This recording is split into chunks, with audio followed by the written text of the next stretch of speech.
ਜੋਗੀ ਗਿਆਨ ਵਿਹੂਣੀਆਂ ਨਿਸ ਦਿਨ ਅੰਗ ਲਾਇਨ ਛਾਰਾ। ਜੋਗੀ ਗਿਆਨ ਵਿਹੂਣੀਆਂ ਨਿਸ ਦਿਨ ਅੰਗ ਲਾਇਨ ਛਾਰਾ। ਬਾਜ ਗੁਰੂ ਡੂਬਾ ਜਗ ਸਾਰਾ। ਜੁਲਾਈ ਮਹੀਨੇ ਦੀ 29 ਤਰੀਕ ਹੈ ਜੀ, ਵਰਾ 2025, ਮੰਗਲਵਾਰ ਦਾ ਦਿਨ। ਮੈਂ ਆਪ ਜੀ ਦਾ ਹੋਸਟ ਮਨਵੀਰ ਸਿੰਘ ਪ੍ਰੋਗਰਾਮ ਦਿਲ ਦੀਆਂ ਗੱਲਾਂ ਦੇ ਵਿੱਚ ਦਿਲ ਦੀਆਂ ਗਹਿਰਾਈਆਂ ਤੋਂ ਆਪ ਜੀ ਦਾ ਸਵਾਗਤ ਕਰਦਾ ਹੋਇਆ ਆਪ ਜੀ ਨੂੰ ਗੁਰੂ ਕਲਗੀਧਰ ਪਾਤਸ਼ਾਹ ਦੀ ਫਤਿਹ ਅਰਜ਼ ਕਰਦਾ ਜੀ। ਗੱਜ ਕੇ ਆਖੋ ਵਾਹਿਗੁਰੂ ਜੀ ਕਾ ਖਾਲਸਾ ਵਾਹਿਗੁਰੂ ਜੀ ਕੀ ਫਤਿਹ। ਸਟੂਡੀਓ ਦੀਆਂ ਘੜੀਆਂ ਦੇ ਮੁਤਾਬਕ ਨਿਊਯਾਰਕ ਸਮੇਂ ਅਨੁਸਾਰ ਦੁਪਹਿਰ 12:02 ਹੋਏ ਨੇ ਔਰ ਖਾਲਿਸਤਾਨ ਦੇ ਸਮੇਂ ਅਨੁਸਾਰ ਰਾਤ ਦੇ 9:32 ਹੋਏ ਨੇ। ਅਸੀਂ ਆਪਣੇ ਵਾਅਦੇ ਅਨੁਸਾਰ ਅੱਜ ਫੇਰ ਗੁਰੂ ਦੀ ਕਿਰਪਾ ਦੇ ਨਾਲ ਆਪ ਜੀ ਦੀ ਕਚਹਿਰੀ ਦੇ ਵਿੱਚ ਆਪ ਜੀ ਦੇ ਸਕਰੀਨਾਂ ਦੇ ਉੱਤੇ ਇੱਕ ਵਾਰ ਫੇਰ ਹਾਜ਼ਰ ਹਾਂ ਜੀ।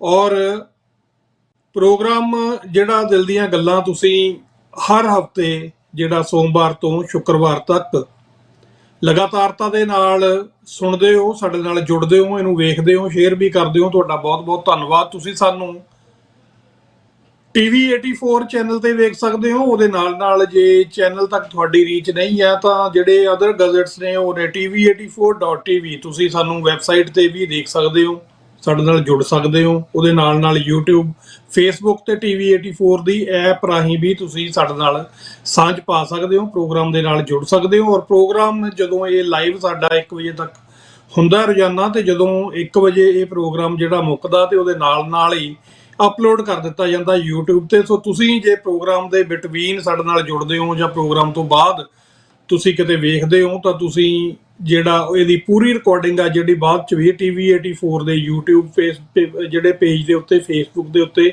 ਵੀ ਉਪਲਬਧ ਹੁੰਦਾ। ਸੋ ਤੁਸੀਂ ਉੱਥੋਂ ਵੀ ਦੁਬਾਰਾ ਜਿਹੜਾ ਪ੍ਰੋਗਰਾਮ ਆ ਵੇਖ ਵੀ ਸਕਦੇ ਹੋ, ਸ਼ੇਅਰ ਵੀ ਕਰ ਸਕਦੇ ਹੋ। ਔਰ ਬਹੁਤ ਸਾਰਾ ਪਿਆਰ ਤੁਹਾਡੇ ਵੱਲੋਂ ਪ੍ਰੋਗਰਾਮ ਨੂੰ ਮਿਲ ਰਿਹਾ, ਉਹਦੇ ਲਈ ਦਿਲ ਦੀਆਂ ਗਹਿਰਾਈਆਂ ਤੋਂ ਅਸੀਂ ਤੁਹਾਡੇ ਸ਼ੁਕਰਗੁਜ਼ਾਰ ਹਾਂ। ਔਰ ਸ਼ੁਕਰਗੁਜ਼ਾਰ ਹਾਂ ਅਕਾਲ ਪੁਰਖ ਵਾਹਿਗੁਰੂ ਦੇ, ਪ੍ਰਮਾਤਮਾ ਦੇ, ਜਿਨ੍ਹਾਂ ਨੇ ਇਹ ਜਿਹੜਾ ਸਾਨੂੰ ਆਸ਼ੀਰਵਾਦ ਬਖਸ਼ਿਆ, ਸਾਨੂੰ ਤਹਈਆ ਕਰਨ ਦਾ ਜਿਹੜਾ ਇਹ ਆਸ਼ੀਰਵਾਦ ਸਾਨੂੰ ਬਖਸ਼ਿਆ ਕਿ ਅਸੀਂ ਇਸ ਪ੍ਰੋਗਰਾਮ ਨੂੰ ਜਿਹੜਾ ਉਹ ਤੁਹਾਡੇ ਤੱਕ ਪਹੁੰਚਾਈਏ।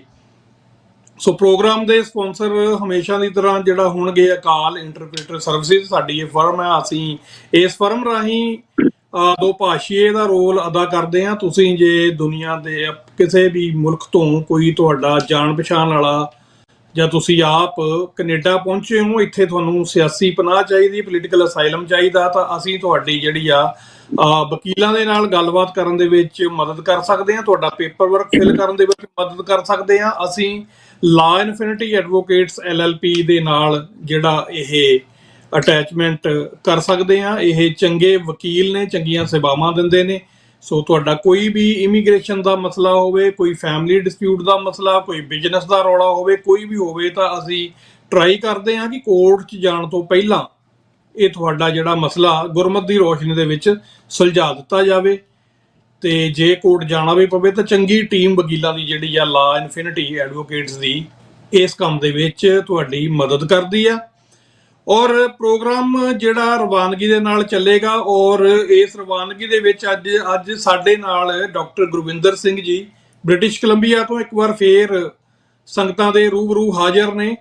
ਤੇ ਅਸੀਂ ਇਹ ਲੜੀ ਜਿਹੜੀ ਸ਼ੁਰੂ ਕੀਤੀ ਹੋਈ ਆ, ਅੱਜ ਤੀਜਾ ਪਾਰਟ ਆ ਇਹਦਾ। ਪਿਛਲੇ ਮੰਗਲਵਾਰ ਕਿਸੇ ਕਾਰਨਾਂ ਕਰਕੇ ਅਸੀਂ ਇਹ ਪ੍ਰੋਗਰਾਮ ਨਹੀਂ ਕਰ ਸਕੇ, ਕੋਈ ਟੈਕਨੀਕਲ ਡਿਫਿਕਲਟੀ ਸੀ, ਪਰ ਅੱਜ ਜ਼ਰੂਰ ਡਾਕਟਰ ਗੁਰਵਿੰਦਰ ਸਿੰਘ ਸਾਡੇ ਨਾਲ ਜੁੜੇ ਹੋਏ ਨੇ। ਔਰ ਵਿਸ਼ਾ ਸਾਡਾ ਜਿਹੜਾ ਉਹੀ ਆ, ਕੈਨੇਡਾ ਦੇ ਵਿੱਚ ਸਿੱਖਾਂ ਦਾ ਇਤਿਹਾਸ ਤੇ ਅਤੇ ਗਦਰ ਲਹਿਰ, ਉਹਦਾ ਭਾਗ ਤੀਜਾ ਲੈ ਕੇ ਆਏ ਆ।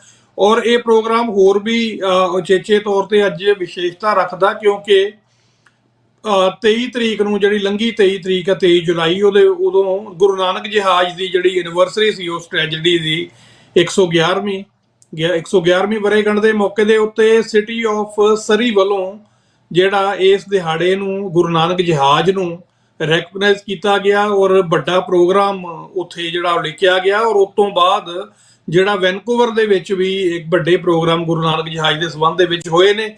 ਸੋ ਅਸੀਂ ਜ਼ਿਆਦਾ ਸਮਾਂ ਨਹੀਂ ਲੈਂਦੇ ਹੋਏ ਡਾਕਟਰ ਗੁਰਵਿੰਦਰ ਸਿੰਘ ਹੁਣਾਂ ਨੂੰ ਪ੍ਰੋਗਰਾਮ ਦੇ ਵਿੱਚ ਜੀ ਆਇਆਂ ਆਖਦੇ ਹਾਂ, ਫਤਿਹ ਅਰਜ਼ ਕਰਦੇ ਹਾਂ। ਡਾਕਟਰ ਸਾਹਿਬ, ਵਾਹਿਗੁਰੂ ਜੀ ਕਾ ਖਾਲਸਾ ਵਾਹਿਗੁਰੂ ਜੀ ਕੀ ਫਤਿਹ ਜੀ। ਵਾਹਿਗੁਰੂ ਜੀ ਕਾ ਖਾਲਸਾ ਵਾਹਿਗੁਰੂ ਜੀ ਕੀ ਫਤਿਹ। ਭਾਈ ਮਨਵੀਰ ਸਿੰਘ ਜੀ, ਆਪ ਜੀ ਤੇ ਆਪ ਜੀ ਦੇ ਨਾਲ ਸਮੂਹ ਦਰਸ਼ਕਾਂ ਦਾ ਦੂਰ ਦੁਰਾਡੇ ਦੇਸ਼ ਵਿਦੇਸ਼ 'ਚ ਬੈਠੇ ਸਮੂਹ ਜਿੰਨੇ ਵੀ ਵੀਰ ਭੈਣ ਬਜ਼ੁਰਗ ਨੌਜਵਾਨ ਨੇ ਸਾਰਿਆਂ ਦਾ ਸਵਾਗਤ ਹੈ ਜੀ ਆਇਆਂ ਨੂੰ ਜੀ। ਧੰਨਵਾਦ।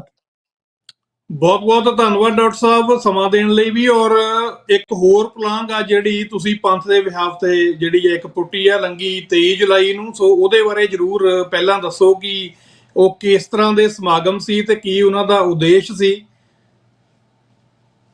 ਸਭ ਤੋਂ ਪਹਿਲਾਂ ਤਾਂ ਸਤਿਗੁਰੂ ਗੁਰੂ ਨਾਨਕ ਸਾਹਿਬ ਦਾ ਕੋਟਾਨ ਕੋਟ ਸ਼ੁਕਰਾਨਾ ਹੈ, ਜਿਨ੍ਹਾਂ ਨੇ ਬਖਸ਼ਿਸ਼ ਕੀਤੀ ਹੈ ਕਿ ਜੋ ਸਾਡੇ ਇਤਿਹਾਸ ਦੇ ਪੰਨੇ ਨੇ, ਜਿਨ੍ਹਾਂ ਨੂੰ ਸਮੇਂ-ਸਮੇਂ ਜਾਣੇ ਅਣਜਾਣੇ ਦੇ ਵਿੱਚ ਵਿਗਾੜਿਆ ਗਿਆ ਜਾਂ ਅਸੀਂ ਸਮਝ ਨਾ ਸਕੇ, ਉਸ ਦੀ ਸਮਤ ਬਖਸ਼ੀ ਹੈ। ਸੋ ਦਰਅਸਲ ਅਸੀਂ ਵਰ੍ਹਿਆਂ ਤੋਂ ਹੀ ਜਿਹੜਾ ਇੱਕ ਇਤਿਹਾਸ ਦਾ ਪੰਨਾ ਚੇਤੇ ਕਰਦੇ ਆ ਰਹੇ ਹਾਂ, ਜਿਸ ਦਾ ਤੁਸੀਂ ਹੁਣੇ ਜ਼ਿਕਰ ਕੀਤਾ, ਉਹ ਹੈ 23 ਜੁਲਾਈ ਸੰਨ 1914 ਦਾ। ਉਸ ਦਿਨ ਕੈਨੇਡਾ ਦੀ ਧਰਤੀ ਤੋਂ ਇੱਕ ਜਹਾਜ਼ ਮੋੜਿਆ ਗਿਆ ਸੀ, ਜਿਹੜਾ ਕਿ ਪੰਜਾਬ ਦੇ ਸਾਂਝੇ ਪੰਜਾਬ ਦੇ ਮੁਸਾਫਰਾਂ ਨਾਲ ਭਰਿਆ ਹੋਇਆ ਸੀ। 341 ਉਹਦੇ ਵਿੱਚ ਸਿੱਖ ਸਨ, ਉਹਦੇ ਵਿੱਚ 24 ਮੁਸਲਮਾਨ ਸਨ ਤੇ 12 ਹਿੰਦੂ ਸਨ। ਉਸ ਵਿੱਚ ਅੰਮ੍ਰਿਤਸਰ ਦੇ ਵੀ ਸਨ, ਲਾਹੌਰ ਦੇ ਵੀ ਸਨ, ਉਸ ਦੇ ਵਿੱਚ ਲੁਧਿਆਣੇ ਦੇ ਵੀ ਸਨ, ਰਾਵਲਪਿੰਡੀ ਦੇ ਵੀ ਸਨ।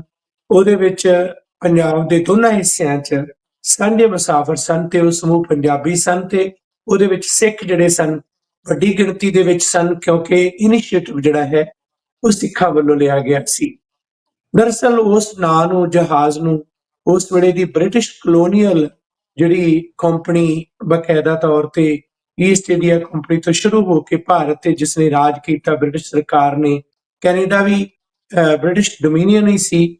ਸੋ ਇੱਕ ਨਾਂ ਪ੍ਰਚਲਿਤ ਕੀਤਾ, ਉਹ ਸੀ ਜਿਹੜਾ ਸ਼ਿਪ ਕਿਰਾਏ ਤੇ ਲਿਆ ਗਿਆ ਸੀ, ਉਹਦਾ ਨਾਂ ਸੀ ਕਾਮਾਗਾਟਾ ਮਾਰੂ ਸਟੀਮਸ਼ਿਪ ਕੰਪਨੀ ਦਾ ਜਹਾਜ਼।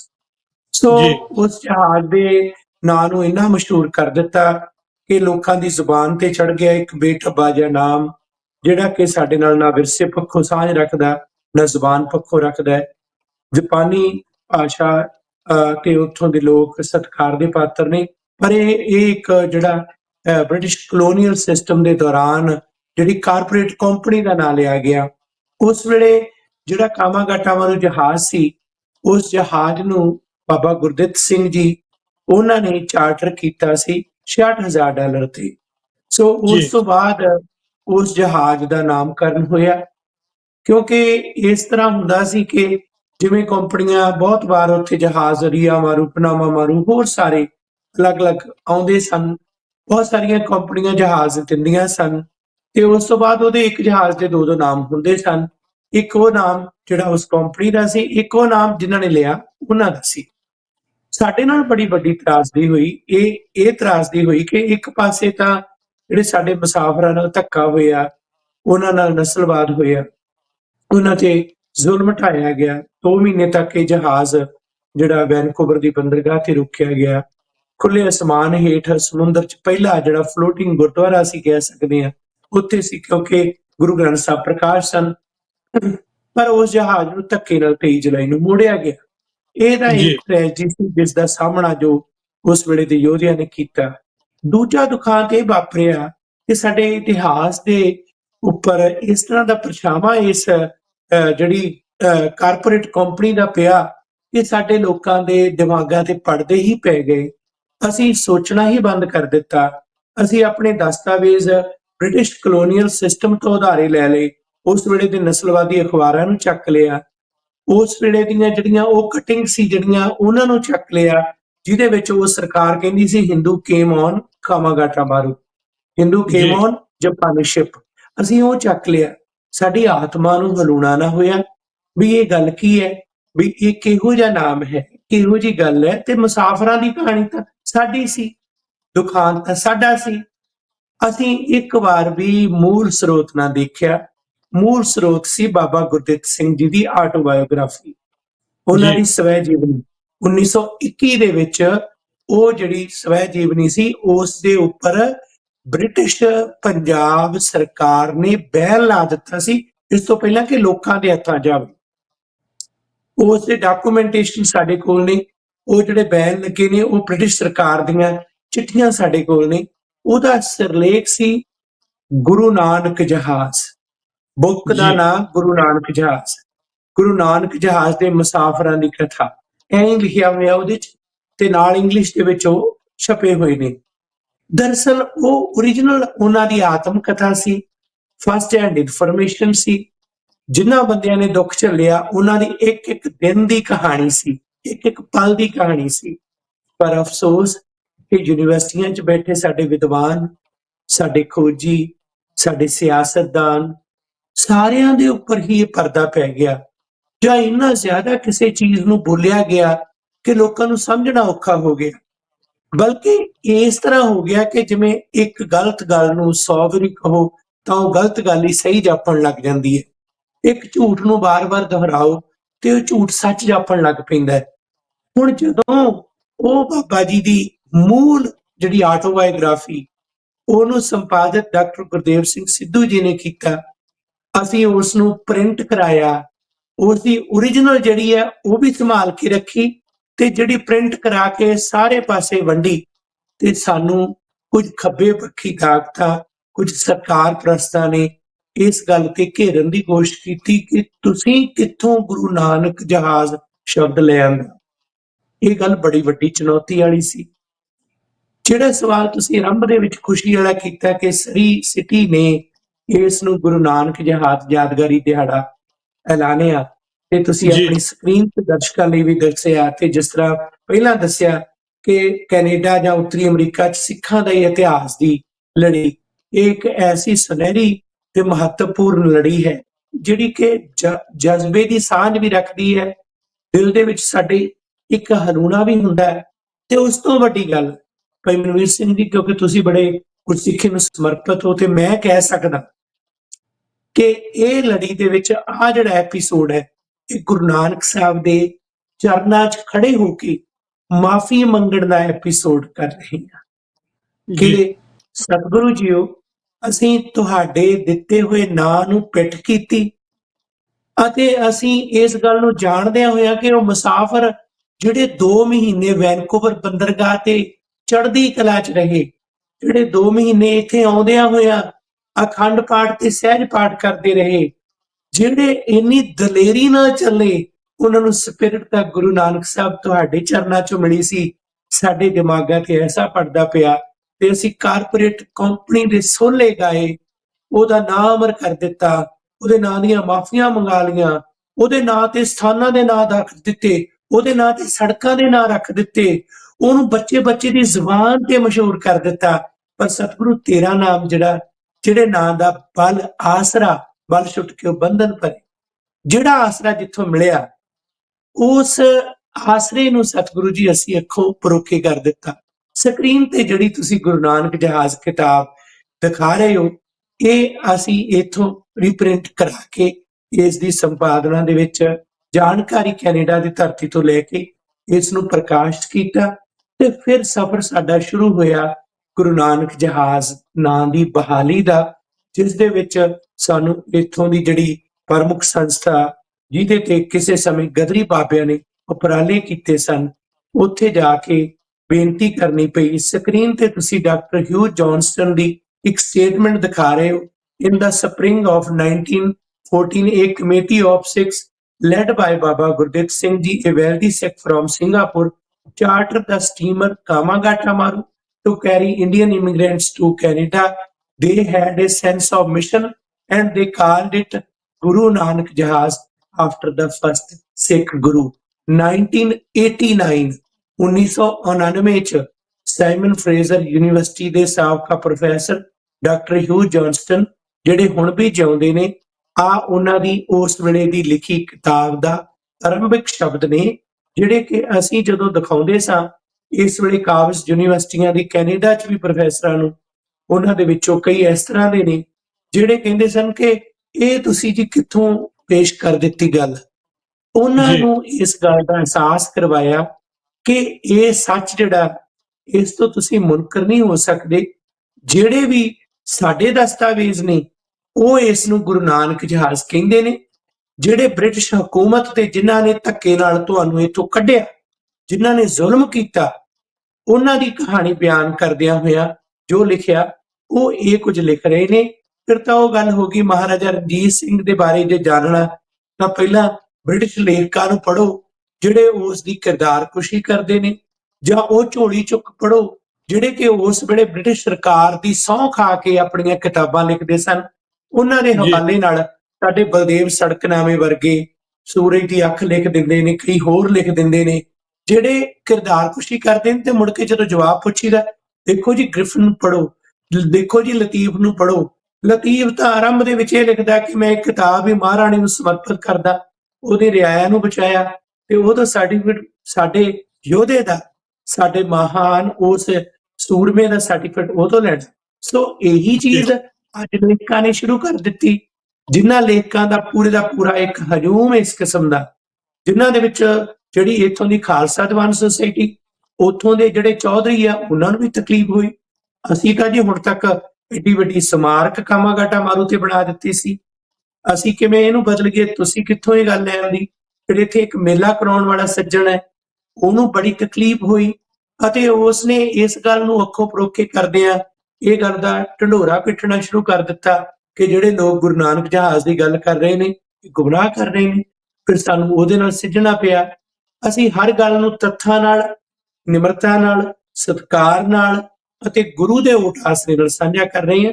ਅਸੀਂ ਇਹ ਜੀ ਸੋਚਦੇ ਹਾਂ ਕਿ ਇਹਨਾਂ ਲੋਕਾਂ ਦਾ ਕਸੂਰ ਕੋਈ ਨਹੀਂ, ਇਹਨਾਂ ਲੋਕਾਂ ਨੂੰ ਦੱਸਿਆ ਹੀ ਆਉਂ ਗਿਆ, ਇਹਨਾਂ ਦੇ ਆਪਣੇ ਸਮਝ ਤੇ ਸੋਚ ਤੇ ਖੋਜ ਦਾ ਦਰਵਾਜ਼ਾ ਬੰਦ ਹੈ। ਪਰ ਸਾਨੂੰ ਆਪਣੇ ਸੰਸਥਾਵਾਂ ਤੇ ਰੰਜ ਜ਼ਰੂਰ ਹੋਇਆ। ਅਸੀਂ ਸ਼੍ਰੋਮਣੀ ਗੁਰਦੁਆਰਾ ਪ੍ਰਬੰਧ ਕਮੇਟੀ ਦੇ ਪ੍ਰਬੰਧਕਾਂ ਨਾਲ ਗੱਲ ਕੀਤੀ, ਅਸੀਂ ਅਕਾਲ ਤਖਤ ਦੇ ਅਹੁਦੇਦਾਰਾਂ ਨਾਲ ਗੱਲ ਕੀਤੀ ਕਿ ਭਾਈ ਸ਼੍ਰੋਮਣੀ ਕਮੇਟੀ ਦੀਆਂ ਪਬਲੀਕੇਸ਼ਨ ਕਿੰਨੀਆਂ ਨੇ, ਉਹਨਾਂ ਦੇ ਵਿੱਚ ਹੁਣ ਕਰੈਕਸ਼ਨ ਕਰਾਓ, ਉਹਨਾਂ ਦੇ ਵਿੱਚ ਮੂਲ ਪ੍ਰਾਇਮਰੀ ਨੇਮ ਗੁਰੂ ਨਾਨਕ ਜਹਾਜ਼ ਕਰਾਓ। ਸਾਡੀ ਇਹ ਬੇਨਤੀ ਨੂੰ ਮੰਨਿਆ।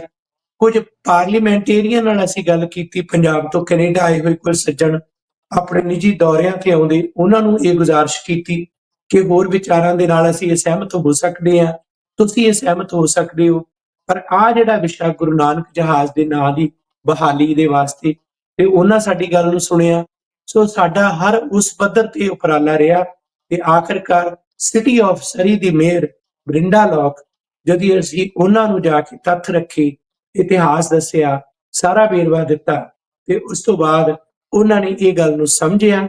ਉਹਨਾਂ ਤੇ ਪ੍ਰੈਸ਼ਰ ਬਹੁਤ ਸਾਰੇ ਖੱਬੇ ਪੱਖੀ ਤਾਕਤਾਂ ਨੇ, ਤੇ ਇੱਥੋਂ ਦੇ ਕੁਝ ਜਿਹੜੇ ਮੈਂ ਨਾਂ ਲਏ ਨੇ, ਉਹਨਾਂ ਨੇ ਘੇਰਨ ਦੀ ਕੋਸ਼ਿਸ਼ ਕੀਤੀ, ਧਮਕਾਇਆ ਵੀ, ਪਰ ਉਹ ਡਟੇ ਰਹੇ ਤੇ ਆਖਿਰਕਾਰ ਇਹ ਸੱਚ ਨੂੰ ਜਾਣਦਿਆਂ ਹੋਏ ਉਹਨਾਂ ਨੇ 23 ਜੁਲਾਈ ਨੂੰ ਗੁਰੂ ਨਾਨਕ ਜਹਾਜ਼ ਰਿਮੈਂਬਰੈਂਸ ਡੇ ਦਾ ਪ੍ਰੋਕਲੇਮੇਸ਼ਨ ਜਾਰੀ ਕੀਤਾ, ਤੇ ਜੀ ਪ੍ਰੋਕਲੇਮੇਸ਼ਨ ਦੀ ਪਹਿਲੀ ਕਾਪੀ ਅਸੀਂ ਸ਼ਹੀਦ ਭਾਈ ਜਸਵੰਤ ਸਿੰਘ ਖਾਲੜਾ ਜੀ ਦੇ ਪੁੱਤਰ ਭਾਈ ਜਰਮੀਤ ਸਿੰਘ ਖਾਲੜਾ ਨੂੰ ਦਿੱਤੀ, ਜਿਸ ਬਾਰੇ ਅੱਗੇ ਜਾ ਕੇ ਮੈਂ ਦੱਸਾਂਗਾ ਕਿ ਕਿਉਂ ਖਾਲੜਾ ਪਰਿਵਾਰ ਨੂੰ ਇਹ ਕਾਪੀ ਦਿੱਤੀ ਗਈ, ਇਹ ਪ੍ਰੋਕਲੇਮੇਸ਼ਨ ਭੇਟ ਕੀਤਾ ਗਿਆ। ਜੀ ਬਿਲਕੁਲ ਜੀ, ਤੁਸੀਂ ਜੁੜੇ ਹੋਏ ਹੋ ਸਾਡੇ ਨਾਲ, ਪ੍ਰੋਗਰਾਮ ਤੁਸੀਂ ਵੇਖ ਰਹੇ ਹੋ ਦਿਲ ਦੀਆਂ ਗੱਲਾਂ ਟੀਵੀ 84 ਦੇ ਮੰਚ ਤੋਂ। ਮੈਂ ਆਪ ਜੀ ਦਾ ਹੋਸਟ ਮਨਵੀਰ ਸਿੰਘ ਤੁਹਾਡੇ ਲਈ ਇਹ ਪ੍ਰੋਗਰਾਮ ਪੇਸ਼ ਕਰ ਰਿਹਾ। ਮੇਰਾ ਸਾਥ ਦੇ ਰਹੇ ਨੇ ਬ੍ਰਿਟਿਸ਼ ਕੋਲੰਬੀਆ ਤੋਂ ਡਾਕਟਰ ਗੁਰਵਿੰਦਰ ਸਿੰਘ ਜੀ, ਜਿਹੜੇ ਜਰਨਲਿਸਟ ਨੇ, ਸਕਾਲਰ ਨੇ, ਰਾਈਟਰ ਨੇ ਔਰ ਅਕੈਡਮਿਸ਼ੀਅਨ ਨੇ। ਸੋ ਡਾਕਟਰ ਸਾਹਿਬ ਦੀ ਬੜੀ ਖੋਜ ਹੈ, ਅਸੀਂ ਇਕੱਲੀਆਂ ਜਿਹੜੀਆਂ ਇਹ ਸੁਣੀਆਂ ਸੁਣਾਈਆਂ ਗੱਲਾਂ ਨਹੀਂ ਕਰ ਰਹੇ। ਡਾਕਟਰ ਸਾਹਿਬ ਦੀ ਇੱਕ ਵੱਡੀ ਜਿਹੜੀ ਆ ਖੋਜ ਆ ਇਹਨਾਂ ਮਾਮਲਿਆਂ ਦੇ ਉੱਤੇ, ਖਾਸ ਕਰਕੇ ਸਿੱਖਾਂ ਦੇ ਇਤਿਹਾਸ ਤੇ ਗਦਰ ਮੂਵਮੈਂਟ ਦੇ ਉੱਤੇ। ਔਰ ਡਾਕਟਰ ਸਾਹਿਬ ਬੜੀ ਜਿਹੜੀ ਆ ਪੁਖਤਾ ਜਾਣਕਾਰੀ ਸਾਡੇ ਨਾਲ ਉਹ ਸਾਂਝੀ ਕਰ ਰਹੇ ਆ, ਜਿਹੜੀਆਂ ਗਦਰੀ ਬਾਬਿਆਂ ਦੀਆਂ ਆਪਣੀਆਂ ਸਵੈ ਜੀਵਨੀਆਂ ਦੇ ਵਿੱਚ ਪਈ ਹੈ। ਉਹ ਅਸੀਂ ਜਾਣਕਾਰੀ ਨਹੀਂ ਸਾਂਝੀ ਕਰ ਰਹੇ ਜਿਹੜੀ ਸਾਡੇ ਉੱਤੇ ਬਾਹਰੀ ਲੇਖਕਾਂ ਵੱਲੋਂ ਜਿਹੜੀ ਥੋਪੀ ਗਈ ਆ, ਜਾਂ ਸਾਡੇ ਇਸ ਮੂਵਮੈਂਟ ਦੇ ਵਿੱਚ ਘੁਸਪੈਠੀਏ ਜਿਹੜੇ ਲੋਕ, ਘੁਸਪੈਠੀਆ ਕਿਸਮ ਦੇ ਲੋਕ ਸੀ, ਜਿਹੜੀ ਜਾਣਕਾਰੀ ਉਹਨਾਂ ਨੇ ਪਬਲਿਸ਼ ਕਰਾ ਦਿੱਤੀ ਹੈ ਕਿਸੇ ਇਨਫਲੂਐਂਸ ਥੱਲੇ। ਸਾਡੀ ਇਹ ਪ੍ਰੋਬਲਮ ਸ਼ੁਰੂ ਤੋਂ ਰਹੀ ਹੈ ਡਾਕਟਰ ਸਾਹਿਬ, ਵੀ ਅਸੀਂ ਜਿਹੜਾ ਉਦੋਂ ਜਾਗਦੇ ਆ ਜਦੋਂ ਨੁਕਸਾਨ ਬਹੁਤ ਜ਼ਿਆਦਾ ਹੋ ਚੁੱਕਾ ਹੁੰਦਾ। ਇਹਨੂੰ ਭੋਲਿਆਪਨ ਕਹੀਏ ਜਾਂ ਫਿਰ ਮਾਨਸਿਕਤਾ ਸਾਡੀ ਇਦਾਂ ਦੀ ਅਸੀਂ ਵੇਸਲੇ ਰਹਿੰਦੇ ਆ, ਕਿਉਂਕਿ ਜੇ ਅਸੀਂ ਜਿਸ ਐਪੀਸੋਡ ਦੀ ਅੱਜ ਗੱਲ ਕਰ ਰਹੇ ਹਾਂ, ਗੁਰੂ ਨਾਨਕ ਜਹਾਜ਼ ਦੀ ਗੱਲ ਕਰ ਰਹੇ ਹਾਂ, ਇਹਦੇ ਪਿੱਛੇ ਇੰਨੇ ਵੱਡੇ ਪੱਧਰ ਤੇ ਇਹਨੂੰ ਕਾਮਾਗਾਟਾ ਮਾਰੂ ਜਿਹੜਾ ਉਹ ਐਲਾਨ ਦੇਣਾ ਜਾਂ ਗਰਦਾਨ ਦੇਣਾ, ਇਹਦੇ ਪਿੱਛੇ ਕੀ ਸਾਈਕੀ ਕੰਮ ਕਰਦੀ ਸੀ? ਸੋ ਦੋ ਗੱਲਾਂ, ਪਹਿਲਾਂ ਤਾਂ ਸਾਡੇ ਇਤਿਹਾਸ ਦੇ ਪ੍ਰਸੰਗ ਦੇ ਵਿੱਚ ਤੁਸੀਂ ਜਿਹੜਾ ਸਵਾਲ ਕੀਤਾ ਬੜਾ ਸਾਰਥਕ ਹੈ। ਉਹਦੇ ਚ ਮੈਂ ਇਹ ਗੱਲ ਸਮਝਦਾ ਕਿ ਸਿੱਖੀ ਦਾ ਜਿਹੜਾ ਸਿਧਾਂਤ ਹੈ ਨਾ, ਉਹ ਸਿਧਾਂਤ ਹੈ ਸ਼ਬਦ ਸਿਧਾਂਤ। ਜੀ ਗੁਰੂ ਸਾਹਿਬ ਨੇ ਹਮੇਸ਼ਾ ਹੀ ਗੁਰਬਾਣੀ ਦੇ ਰਾਹੀਂ ਸਾਨੂੰ ਸੇਧ ਦਿੱਤੀ ਹੈ। ਜੇ ਗੁਰੂ ਸਾਹਿਬ ਚਾਹੁੰਦੇ ਤਾਂ ਆਪਣੇ ਜੀਵਨ ਇਤਿਹਾਸ ਬਾਰੇ ਲਿਖਾ ਦਿੰਦੇ ਤੇ ਉਹ ਪੂਰੀਆਂ ਬੜਾ ਸੋਹਣਾ ਮਤਲਬ ਉਸ ਵੇਲੇ ਹੋ ਸਕਦਾ ਸੀ, ਪਰ ਸਤਿਗੁਰੂ ਦੀ ਕਿਰਪਾ ਕਿ ਇਹ ਜਿਹੜਾ ਦੁਨਿਆਵੀ ਇਤਿਹਾਸ ਹੈ, ਵੇਰਵੇ ਆ, ਇਹਨਾਂ ਦੀ ਇੰਨੀ ਅਹਿਮੀਅਤ ਨਹੀਂ। ਜਿਹੜਾ ਸ਼ਬਦ ਹੈ ਉਹ ਸਦੀਵੀ ਹੈ ਤੇ ਉਹ ਅਟਲ ਹੈ, ਜੁਗੋ ਜੁਗ ਅਟਲ ਹੈ। ਸੋ ਸਾਡਾ ਧਿਆਨ ਗੁਰਬਾਣੀ ਤੇ ਉੱਪਰ ਹੀ ਸਤਿਗੁਰੂ ਨੇ ਕੇਂਦਰਿਤ ਕੀਤਾ, ਜਿਹੜਾ ਇੱਕ ਬਹੁਤ ਵੱਡਾ ਪੱਖ ਹੈ। ਦੂਜੀ ਗੱਲ, ਸਮਕਾਲੀ ਇਤਿਹਾਸ ਦਾ ਜਿਹੜਾ ਸਰੋਤ ਹੈ, ਫਿਰ ਉਹਨਾਂ ਤਾਕਤਾਂ ਨੇ ਲਿਖਣਾ ਸ਼ੁਰੂ ਕਰ ਦਿੱਤਾ ਜਿਨ੍ਹਾਂ ਦੇ ਉੱਪਰ ਸਰਕਾਰੀ ਪ੍ਰਭਾਵ ਸੀ ਪਹਿਲਾਂ ਤੋਂ ਹੀ। ਉਸ ਵੇਲੇ ਸਿੰਘ ਜਦੋਂ ਇੱਕ ਸਮਾਂ ਆਇਆ, ਜੰਗਾਂ ਯੁੱਧਾਂ ਦੇ ਵਿੱਚ ਸਨ, ਉਹ ਜ਼ੁਲਮ ਦਾ, ਹਾਕਮਾਂ ਦਾ ਮੁਕਾਬਲਾ ਕਰਦੇ ਜਾਂ ਲਿਖਦੇ। ਉਹ ਇਸ ਤਰ੍ਹਾਂ ਦਾ ਮਾਹੌਲ ਸੀ ਕਿ ਉਸ ਵੇਲੇ ਇਤਿਹਾਸ ਸਿਰਜਿਆ ਹੀ ਜਾ ਸਕਦਾ ਸੀ। ਕਈ ਵਾਰ ਸਾਡੇ ਤੇ ਕਿੰਤੂ ਪਰੰਤੂ ਕੀਤਾ ਜਾਂਦਾ ਕਿ ਇਤਿਹਾਸ ਬਣਾਉਣਾ ਤਾਂ ਜਾਣਦੇ ਆ, ਇਤਿਹਾਸ ਲਿਖਣਾ ਨਹੀਂ ਜਾਣਦੇ। ਇਹ ਵੀ ਬਹੁਤ ਹੀ ਵਧੀਆ ਸਟੇਟਮੈਂਟ ਨਹੀਂ। ਉਸ ਵੇਲੇ ਜਦੋਂ ਸਿਰਾਂ ਤੇ ਉਸ ਵੇਲੇ ਤਲਵਾਰ ਲਟਕਦੀ ਹੋਵੇ, ਘੋੜਿਆਂ ਦੀਆਂ ਕਾਠੀਆਂ ਤੇ ਸਵਾਰੀਆਂ ਹੋਣ, ਜਦੋਂ ਛੋਲੇ ਖਾ ਕੇ ਖਾਲਸਾ ਜਿਹੜਾ ਮੈਦਾਨਾਂ ਦੇ ਵਿੱਚ ਜੂਝ ਰਿਹਾ ਹੋਵੇ ਤੇ ਜ਼ਾਲਮ ਨੂੰ ਵੰਗਾਰ ਲਿਆ ਹੋਵੇ, ਤੇ ਉਸ ਵੇਲੇ ਇਤਿਹਾਸ ਲਿਖੇ ਨਹੀਂ ਜਾਂਦੇ, ਇਤਿਹਾਸ ਸਿਰਜੇ ਜਾਂਦੇ ਨੇ। ਇਹ ਗੱਲ ਸਮਝਣ ਵਾਲੀ ਹੈ। ਪਰ ਉਸ ਤੋਂ ਬਾਅਦ ਲਿਖਣ ਦੀ ਜ਼ਿੰਮੇਵਾਰੀ ਉਹਨਾਂ ਦੀ ਹੈ ਜਿਨ੍ਹਾਂ ਲੋਕਾਂ ਨੇ ਬਾਅਦ ਦੇ ਵਿੱਚ ਇਹ ਫੀਲਡ ਚੁਣਿਆ, ਕਿਉਂਕਿ ਕਰਮਸ਼ੀਲਤਾ ਦੇ ਅਲੱਗ-ਅਲੱਗ ਫੀਲਡ ਨੇ। ਮੀਡੀਆ ਰਾਹੀਂ ਸੇਵਾ ਤੁਹਾਨੂੰ ਸਤਿਗੁਰੂ ਨੇ ਦਿੱਤੀ ਹੈ, ਅਸੀਂ ਬੈਠੇ ਹਾਂ, ਇੱਕ ਫੀਲਡ ਹੈ। ਇਤਿਹਾਸ ਦੇ ਬਾਰੇ ਸਾਡੇ ਯੂਨੀਵਰਸਿਟੀਆਂ ਜਾਂ ਰਿਸਰਚ ਸੈਂਟਰਾਂ ਦੇ ਵਿੱਚ ਬੈਠੇ ਗੁਰਮੁਖ ਵਿਅਕਤੀ ਜਿਹੜੇ ਨੇ, ਉਹਨਾਂ ਨੂੰ ਸੇਵਾ ਉਹ ਦਿੱਤੀ ਹੈ ਕਿ ਕੌਮ ਦੇ ਵਾਸਤੇ ਜਾਂ ਮਨੁੱਖਤਾ ਦੇ ਵਾਸਤੇ ਤੁਸੀਂ ਇਹ ਕੰਮ ਕਰੋ। ਸੰਘਰਸ਼ ਦੇ ਵਿੱਚ ਜੂਝ ਰਹੇ ਰਣਪੱਤੇ ਦੇ ਵਿੱਚ ਉਹਨਾਂ ਨੂੰ ਸਤਿਗੁਰੂ ਨੇ ਬਖਸ਼ਿਸ਼ ਕੀਤੀ ਹੈ। ਹਾਲਾਂਕਿ ਇਹਦੇ ਵਿੱਚ ਲਾਈਨ ਨਹੀਂ ਖਿੱਚੀ। ਇੱਕੋ ਸ਼ਖਸੀਅਤ ਸਾਂਝੇ ਤੌਰ ਤੇ ਵੀ ਕਰਦਾ ਹੈ ਤੇ ਇੱਕੋ ਸ਼ਖਸੀਅਤ ਜੇ ਇੱਕ ਹਿੱਸੇ ਦੇ ਵਿੱਚ ਵੀ ਕਰਦਾ ਹੈ। ਸਿੱਖੀ ਦੇ ਵਿੱਚ ਮੀਰੀ ਅਤੇ ਪੀਰੀ ਨਹੀਂ, ਮੀਰੀ ਪੀਰੀ ਇਕੱਠੇ ਨੇ। ਭਗਤੀ ਅਤੇ ਸ਼ਕਤੀ ਨਹੀਂ, ਭਗਤੀ ਸ਼ਕਤੀ ਇਕੱਠੇ ਨੇ। ਸੋ ਇਹ ਬਾਦਸ਼ਾਹ ਤੇ ਬਾਗੀ ਦਾ ਜਾਂ ਸੰਤ ਤੇ ਸਿਪਾਹੀ ਦਾ ਇੱਕ ਹੈ। ਇਹ ਦੋਹਾਂ ਦੀ ਸਾਂਝ ਹੈ, ਪਰ ਹਰੇਕ ਦੀ ਸਮਰੱਥਾ ਇਸ ਕਿਸਮ ਦੀ ਨਹੀਂ ਹੁੰਦੀ। ਸੋ ਸਾਨੂੰ ਉਸ ਤੇ ਕਿੰਤੂ ਪ੍ਰੰਤੂ ਵੀ ਨਹੀਂ ਕਰਨਾ ਚਾਹੀਦਾ। ਜਿਹੜੇ ਇਮਾਨਦਾਰੀ ਨਾਲ ਕਲਮ ਫੜ ਕੇ ਬੇਹੱਦ ਯਤਨਸ਼ੀਲ ਨੇ, ਸਾਨੂੰ ਉਹਨਾਂ ਦਾ ਵੀ ਉਨਾ ਹੀ ਸਤਿਕਾਰ ਕਰਨਾ ਚਾਹੀਦਾ ਜਿਹੜੇ ਮੈਦਾਨੇ ਜੰਗ ਦੇ ਵਿੱਚ ਜੂਝ ਰਹੇ ਨੇ। ਸਾਨੂੰ ਇਹ ਵੀ ਨਹੀਂ ਕਹਿਣਾ ਚਾਹੀਦਾ ਕਿ ਤੁਸੀਂ ਇਹ ਕੰਮ ਨਹੀਂ ਕਰ ਰਹੇ ਤੇ ਤੁਸੀਂ ਇਹ ਕਿਉਂ ਕਰ ਰਹੇ, ਪਰ ਇਮਾਨਦਾਰੀ ਹੋਣੀ ਚਾਹੀਦੀ। ਹੁਣ ਜਿਹੜੇ ਸਵਾਲ ਦੇ ਵਿੱਚ ਇਹ ਗੱਲ ਸੀ ਕਿ ਬਹੁਤੇ ਸਾਰੇ ਜਿਹੜੇ ਬਾਕੀਆਂ ਨੇ ਸਾਡੇ ਇਤਿਹਾਸ ਲਿਖੇ, ਮੁਗਲ ਕਾਲ ਦੇ ਵਿੱਚ, ਬ੍ਰਿਟਿਸ਼ ਕਾਲ ਦੇ ਵਿੱਚ, ਜਾਂ ਈਵਨ ਹੁਣ ਵੀ, ਹੋਰਾਂ ਤੋਂ ਸਰਟੀਫਿਕੇਟ ਲੈਣ ਦੀ ਅਸੀਂ ਇੱਛਾ ਭਾਲਦੇ ਹਾਂ। ਸਾਡੀਆਂ ਸਟੇਜਾਂ ਤੇ ਇੰਦੂ ਭੂਸ਼ਣ ਬੈਨਰਜੀ ਦਾ ਰੈਫਰੈਂਸ ਦਿੱਤਾ ਜਾਂਦਾ, ਗੋਕਲ ਚੰਦ ਨਾਰੰਗ ਦਾ ਦਿੱਤਾ ਜਾਂਦਾ, ਮੁਹੰਮਦ ਲਤੀਫ ਦਾ ਦਿੱਤਾ ਜਾਂਦਾ। ਅਸੀਂ ਕਿਤੇ ਮੈਕਲੋਡ ਵਰਗੇ ਜਿਹੜੇ ਆ ਉਹ ਸਾਨੂੰ ਗੁੰਮਰਾਹ ਕਰ ਰਹੇ ਨੇ। ਉਹਨਾਂ ਨੇ ਆਪਣੀ ਥਾਟ ਜਿਹੜੀ ਹੈ ਸਿੱਖਾਂ ਦੇ ਖਿਲਾਫ, ਸਿੱਖਾਂ ਦੇ ਵਿੱਚੋਂ ਹੀ ਇੱਕ ਇਹੋ ਜਿਹਾ ਗਰੁੱਪ ਚੱਕਣਾ ਸ਼ੁਰੂ ਕਰ ਦਿੱਤਾ, ਉਬਰਾਏ ਵਰਗਾ ਗਰੁੱਪ, ਜਾਂ ਤੁਸੀਂ ਉਹਦੇ ਨਾਲ ਹੋਰ ਜਿਹੜੇ ਜਿਨ੍ਹਾਂ ਦੇ ਮੈਂ ਨਾਮ ਲਵਾਂ ਇੱਥੇ, ਤੁਹਾਡੇ ਹੇਗੜੇ ਹੈ, ਕੋਈ ਸਾਂਦਰਾ ਹੈ, ਕੋਈ ਮੰਡੇਰ ਹੈ, ਕਿੰਨੇ ਨਾਮ ਸਾਥ ਨੇ, ਜਾਵਾਂ ਵੱਖਰਾ ਵਿਸ਼ਾ ਕਿਸੇ ਦਿਨ ਕਰਾਂਗੇ। ਪਰ ਉਹਨਾਂ ਨੇ ਮਿਲ ਕੇ ਕੁਝ ਖਰਾਬ ਕਰ ਦਿੱਤਾ। ਫਿਰ ਕੁਝ ਵਿਚਾਰੜੀ ਕਿਸਮ ਦੇ ਸਨ ਜਿਨ੍ਹਾਂ ਨੇ ਖੋਜ ਨਹੀਂ ਕਰਨੀ, ਉਹਨਾਂ ਨੇ ਕਾਪੀ, ਕੱਟ ਐਂਡ ਪੇਸਟ ਇਹ ਕੁਛ ਹੀ ਕੀਤਾ। ਉਹਨਾਂ ਨੇ ਕੱਟ ਪੇਸਟ ਕੀਤੀ, ਉਹ ਇੱਕ ਕਿਤਾਬ ਲਿਖ ਦਿੱਤੀ, 4 ਲਾਈਨਾਂ ਫਲਾਣੇ ਦੀਆਂ ਚੱਕੀਆਂ, 4 ਲਾਈਨਾਂ ਉਹਨਾਂ ਦੀਆਂ ਚੱਕੀਆਂ। ਖੋਜ ਦਾ ਕਾਰਜ ਮੂਲ ਸਰੋਤ ਲੱਭਣਾ ਹੁੰਦਾ। ਹੁਣ ਉਸ ਸਵਾਲ ਦੇ ਵਿੱਚ ਮੈਂ ਆਵਾਂ ਕਿ ਜਦੋਂ ਬਾਬਾ ਗੁਰਦਿੱਤ ਸਿੰਘ ਜੀ ਦਾ ਮੂਲ ਸਰੋਤ ਹੈ, ਇਹ ਪਾਬੰਦੀ 1921 ਚ ਲੱਗੀ ਸੀ, 47 ਚ ਦੇਸ਼ ਵੰਡ ਹੋਈ, ਭਾਰਤ ਪਾਕਿਸਤਾਨ ਬਣ ਗਿਆ। ਉਦੋਂ ਬਾਅਦ ਤਾਂ ਕੋਈ ਪਾਬੰਦੀ ਨਹੀਂ ਸੀ। ਉਦੋਂ ਬਾਅਦ ਬਾਬਾ ਗੁਰਦਿੱਤ ਸਿੰਘ ਜੀ ਦੀ ਆਟੋਬਾਇਓਗ੍ਰਾਫੀ ਕਿਉਂ ਨਹੀਂ ਪਬਲਿਸ਼ ਕੀਤੀ ਗਈ, ਕਿਉਂ ਨਹੀਂ ਪਾਠਕਾਂ ਤੱਕ ਪਹੁੰਚਾਈ ਗਈ? ਜਦੋਂ ਉਹਨੂੰ ਖੋਜਣ ਦੀ ਗੱਲ ਆਈ, ਉਹ ਏਡਾ ਲੰਮਾ ਤੇ ਔਖਾ ਸਫ਼ਰ ਸੀ। ਡਾਕਟਰ ਗੁਰਦੇਵ ਸਿੰਘ ਸਿੱਧੂ ਇੱਕ ਐਸੇ ਸਤਿਕਾਰਤ ਸ਼ਖਸੀਅਤ ਨੇ, ਇਸ ਵੇਲੇ 83 ਸਾਲ ਦੀ ਉਹਨਾਂ ਦੀ ਉਮਰ ਹੈ। ਜਦੋਂ ਅਸੀਂ ਬੈਠੇ, ਉਹਨਾਂ ਦੇ ਅੱਖਾਂ ਚੋਂ, ਨੇਤਰਾਂ ਚੋਂ ਜਲ ਵਗ ਰਿਹਾ ਸੀ। ਕਹਿੰਦੇ ਮੈਨੂੰ, ਮੈਂ ਤੇ ਬਲਵਿੰਦਰ ਸਿੰਘ ਬੜੈਚ ਅਸੀਂ ਦੇਖ ਰਹੇ ਸਨ ਸਾਰੇ ਸਰੋਤ, ਜੋ ਲਿਖਿਆ ਹੁੰਦਾ ਸੀ ਕਾਮਾ ਗਾਟਾ ਮਾਰੂ, ਰਿਸੋਰਸਿਸ ਇਹ ਆ, ਉਹਦੀਆਂ ਪ੍ਰੋਸੀਡਿੰਗਸ ਇਹ ਆ, ਕੋਰਟ ਦੇ ਵਿੱਚ ਲਾਹੌਰ ਦੇ ਵਿੱਚ ਕੀ ਚੱਲਿਆ ਉਹ ਇਹ ਆ। ਉਹਦੇ ਦੇਖਦੇ ਦੇਖਦੇ ਇੱਕ ਕਾਗਜ਼ ਲੱਭਿਆ ਜਿਹਦੇ ਤੇ ਇੱਕ ਬੈਨ ਵਾਲਾ ਪੰਜਾਬ ਸਰਕਾਰ ਦਾ, ਉਹਦੇ ਵਿੱਚ ਇੱਕ ਨੋਟਿਸ ਸੀ। ਉਹਦੇ ਤੇ ਲਿਖਿਆ ਸੀ Guru Nanak Jahaz book banned by Punjab government because of ਇਹ ਜਿਹੜਾ ਇਹਦੇ ਦੇਸ਼ ਧਰੋਹ ਦਾ ਹੈ। ਇਹਨੇ ਜਦੋਂ ਉਹ ਮੇਰੇ ਹੱਥ ਚ ਆਈ ਤੇ ਮੈਂ ਉੱਥੇ ਰੁਕਿਆ ਵੀ ਜੇ ਕੋਈ ਬੈਨ ਕੀਤੀ ਬੁੱਕ ਹੈ ਤਾਂ ਮਤਲਬ ਬੁੱਕ ਵੀ ਹੋਏਗੀ। ਹੈ ਇਹ ਕਿਤਾਬ ਤੇ ਬਹਿਣ ਲੱਗਿਆ ਤੇ ਇਹ ਕਿਤਾਬ ਕਿੱਥੇ ਹੈ? ਤੇ ਜੀ ਉਸ ਤੋਂ ਬਾਅਦ ਇੱਕ ਸਬਕ ਸ਼ੁਰੂ ਹੋਇਆ। ਤੁਸੀਂ ਦਿਲਚਸਪੀ ਨਾਲ ਇਸ ਗੱਲ ਨੂੰ ਸੁਣ ਕੇ ਹੈਰਾਨ ਹੋ ਜਾਓਗੇ ਕਿ ਉਹ ਸਫ਼ਰ ਜਦੋਂ ਸ਼ੁਰੂ ਹੋਇਆ ਨਾ, ਕਦੇ ਭਾਈ ਮੋਹਨ ਸਿੰਘ ਬੈਦ ਲਾਇਬ੍ਰੇਰੀ ਜਿਹੜੀ ਕਿ ਤਰਨਤਾਰਨ ਹੁੰਦੀ ਸੀ 1920 ਦੇ ਵਿੱਚ, ਉਹਦੇ ਤੇ ਜਾ ਕੇ ਕੋਈ ਬੰਦ ਹੋ ਚੁੱਕੀ ਸੀ, ਕਦੇ ਭਾਈ ਕਾਹਨ ਸਿੰਘ ਨਾਭਾ ਲਾਇਬ੍ਰੇਰੀ, ਕਿਤੇ ਕੋਈ ਹੋਰ, ਕਰਦੇ ਕਰਾਉਂਦੇ ਅਖੀਰ 'ਚ ਪਤਾ ਲੱਗਿਆ ਕਿ ਕੋਈ ਪੁਰਾਤਨ ਕਿਤਾਬਾਂ ਇਹਨਾਂ ਪਰਿਵਾਰਾਂ ਨੇ ਸੰਬੰਧਿਤ ਪੰਜਾਬੀ ਯੂਨੀਵਰਸਿਟੀ ਪਟਿਆਲਾ ਦੇ ਵਿੱਚ ਇੱਕ ਥਾਂ ਤੇ ਜਿਹੜੀਆਂ ਡੋਨੇਟ ਕਰਤੀਆਂ। ਹੁਣ ਉੱਥੇ ਜਾ ਕੇ ਸੰਘਰਸ਼ ਸ਼ੁਰੂ ਹੋਇਆ। ਉੱਥੇ ਜਿਹੜਾ ਬਿਲਕੁਲ ਜਿਹਨੂੰ ਕਹਿੰਦੇ ਹਾਸ਼ੀਏ ਤੇ ਰੱਖਿਆ ਹੋਇਆ ਸਾਰਾ ਸਮਾਨ ਸੀ ਪੁਰਾਤਨ ਲਿਖਤਾਂ ਦਾ, ਉਸ ਲਿਖਤਾਂ ਦੇ ਵਿੱਚ ਬਹੁਤਿਆਂ ਨੂੰ ਦਿਲਚਸਪੀ ਨਹੀਂ ਹੁੰਦੀ ਵੀ ਆਹ ਕੀ ਕੱਢਣਾ, ਇਹਦੇ ਚੋਂ ਕੀ ਪਾਉਣਾ। ਉੱਥੇ ਜਾ ਕੇ ਇੱਕ ਦਿਨ 2 ਦਿਨ ਉੱਥੇ ਜਾ ਕੇ ਬੈਠ ਗਏ, ਪੁਰਾਣੀਆਂ ਚੀਜ਼ਾਂ ਖੋਜੀ ਗਏ। ਇੱਕ ਬਹੁਤ ਕਸੀ ਜੀ ਕਿਤਾਬ ਜਿਹਦੇ ਪੰਨੇ ਜਿਹੜੇ ਸਨ ਉਹ ਦੇਖ ਕੇ ਏਦਾਂ ਹੀ ਮੁਰਝਾ ਰਹੇ ਸਨ, ਉਹ 'ਚ ਦੇਖਿਆ ਤੇ ਉਹਦੇ ਤੇ ਲਿਖਿਆ ਹੋਇਆ ਗੁਰੂ ਨਾਨਕ ਜਹਾਜ਼। ਜਿਵੇਂ ਉਹਨਾਂ ਨੂੰ ਜੀ ਸਾਹ ਆ ਗਿਆ, ਰੂਹ ਖੁਸ਼ ਹੋ ਗਈ ਤੇ ਮੱਥੇ ਨੂੰ ਲਾਇਆ।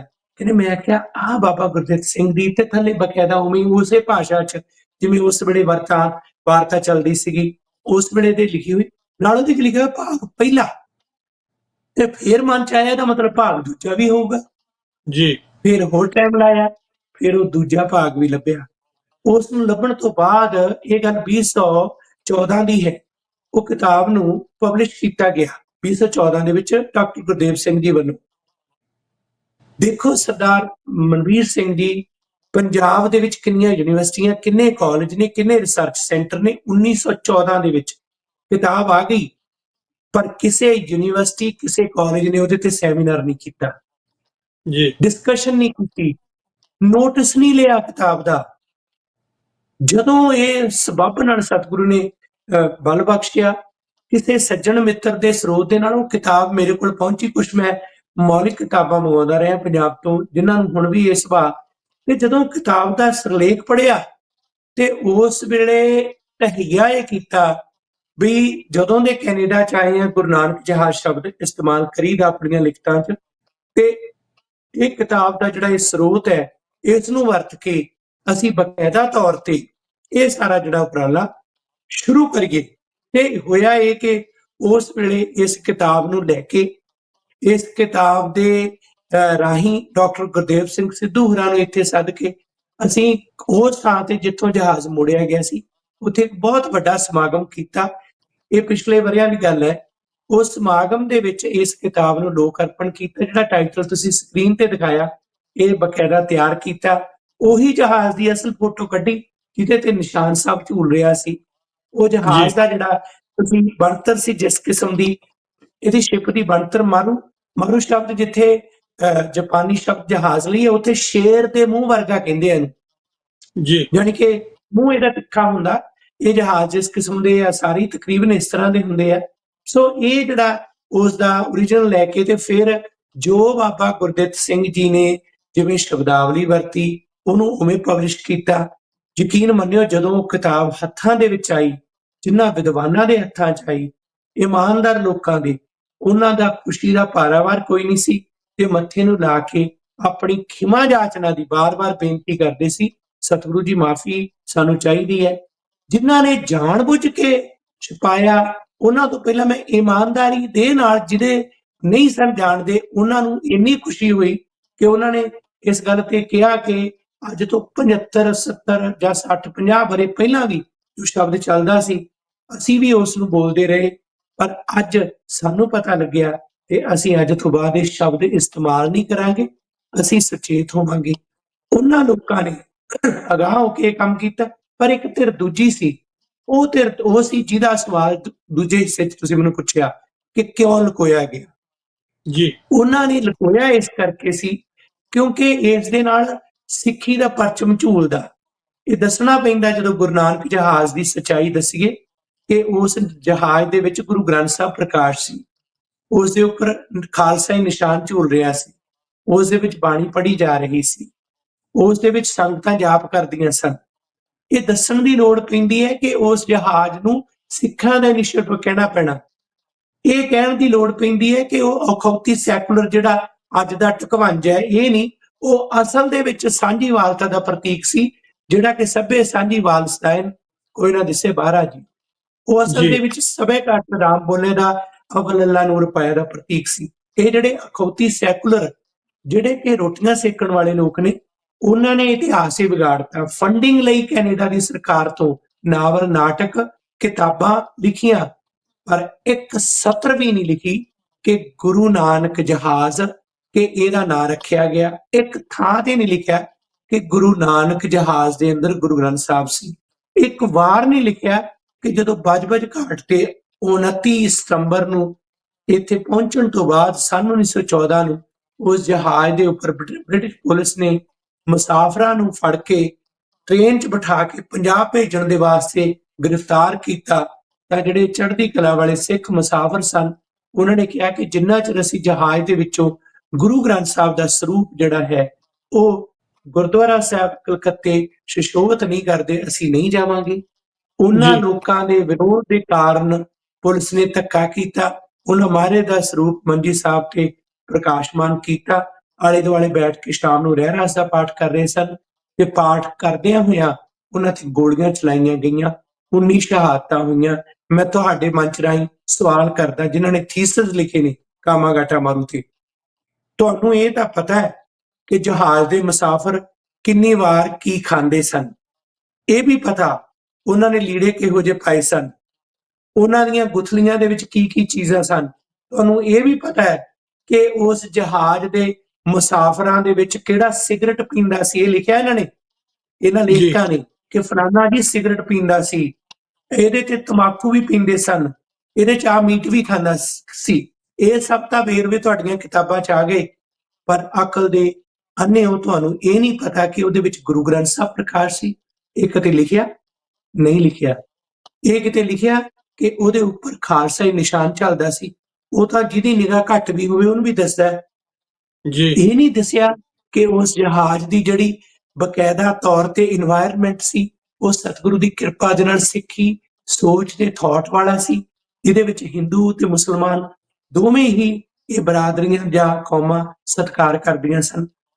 ਤੇ ਇਹ ਵੀ ਨਹੀਂ ਪਤਾ ਲੱਗਿਆ ਕਿ ਜਦੋਂ ਜਹਾਜ਼ ਦੇ ਵਿੱਚ ਹਮਲੇ ਦੀ ਜਿਹੜੀ ਦਾਸਤਾਨ ਸੀ ਲਾਈਨ ਨੇ ਕੀਤੀ ਹੈ, ਉਸ ਵੇਲੇ ਜਹਾਜ਼ ਦੇ ਅੰਦਰੋਂ ਸਿੰਘਾਂ ਨੇ ਮੁਕਾਬਲਾ ਕਰਨ ਦੇ ਵਾਸਤੇ ਤਹੀਆ ਕੀਤਾ ਤੇ ਸਿੱਖ ਹਿੰਦੂ ਮੁਸਲਮਾਨ ਜਿਹੜੇ ਖੜੇ ਸਨ, ਉਹਨਾਂ ਦੇ ਹੱਥਾਂ 'ਚ ਹੋਰ ਕੁਝ ਨਹੀਂ ਸੀ, ਇੱਟਾਂ ਸਨ। ਉਹ ਇੱਟਾਂ ਕਿਉਂਕਿ ਕੋਲਾ ਢੋਣ ਵਾਲਾ ਜਹਾਜ਼ ਸੀ, ਇਸ ਨੂੰ ਬਦਲ ਕੇ ਸਵਾਰੀਆਂ ਵਾਲਾ ਜਹਾਜ਼ ਬਣਾਇਆ ਗਿਆ ਸੀ, ਸਟੀਮਰ ਸੀ।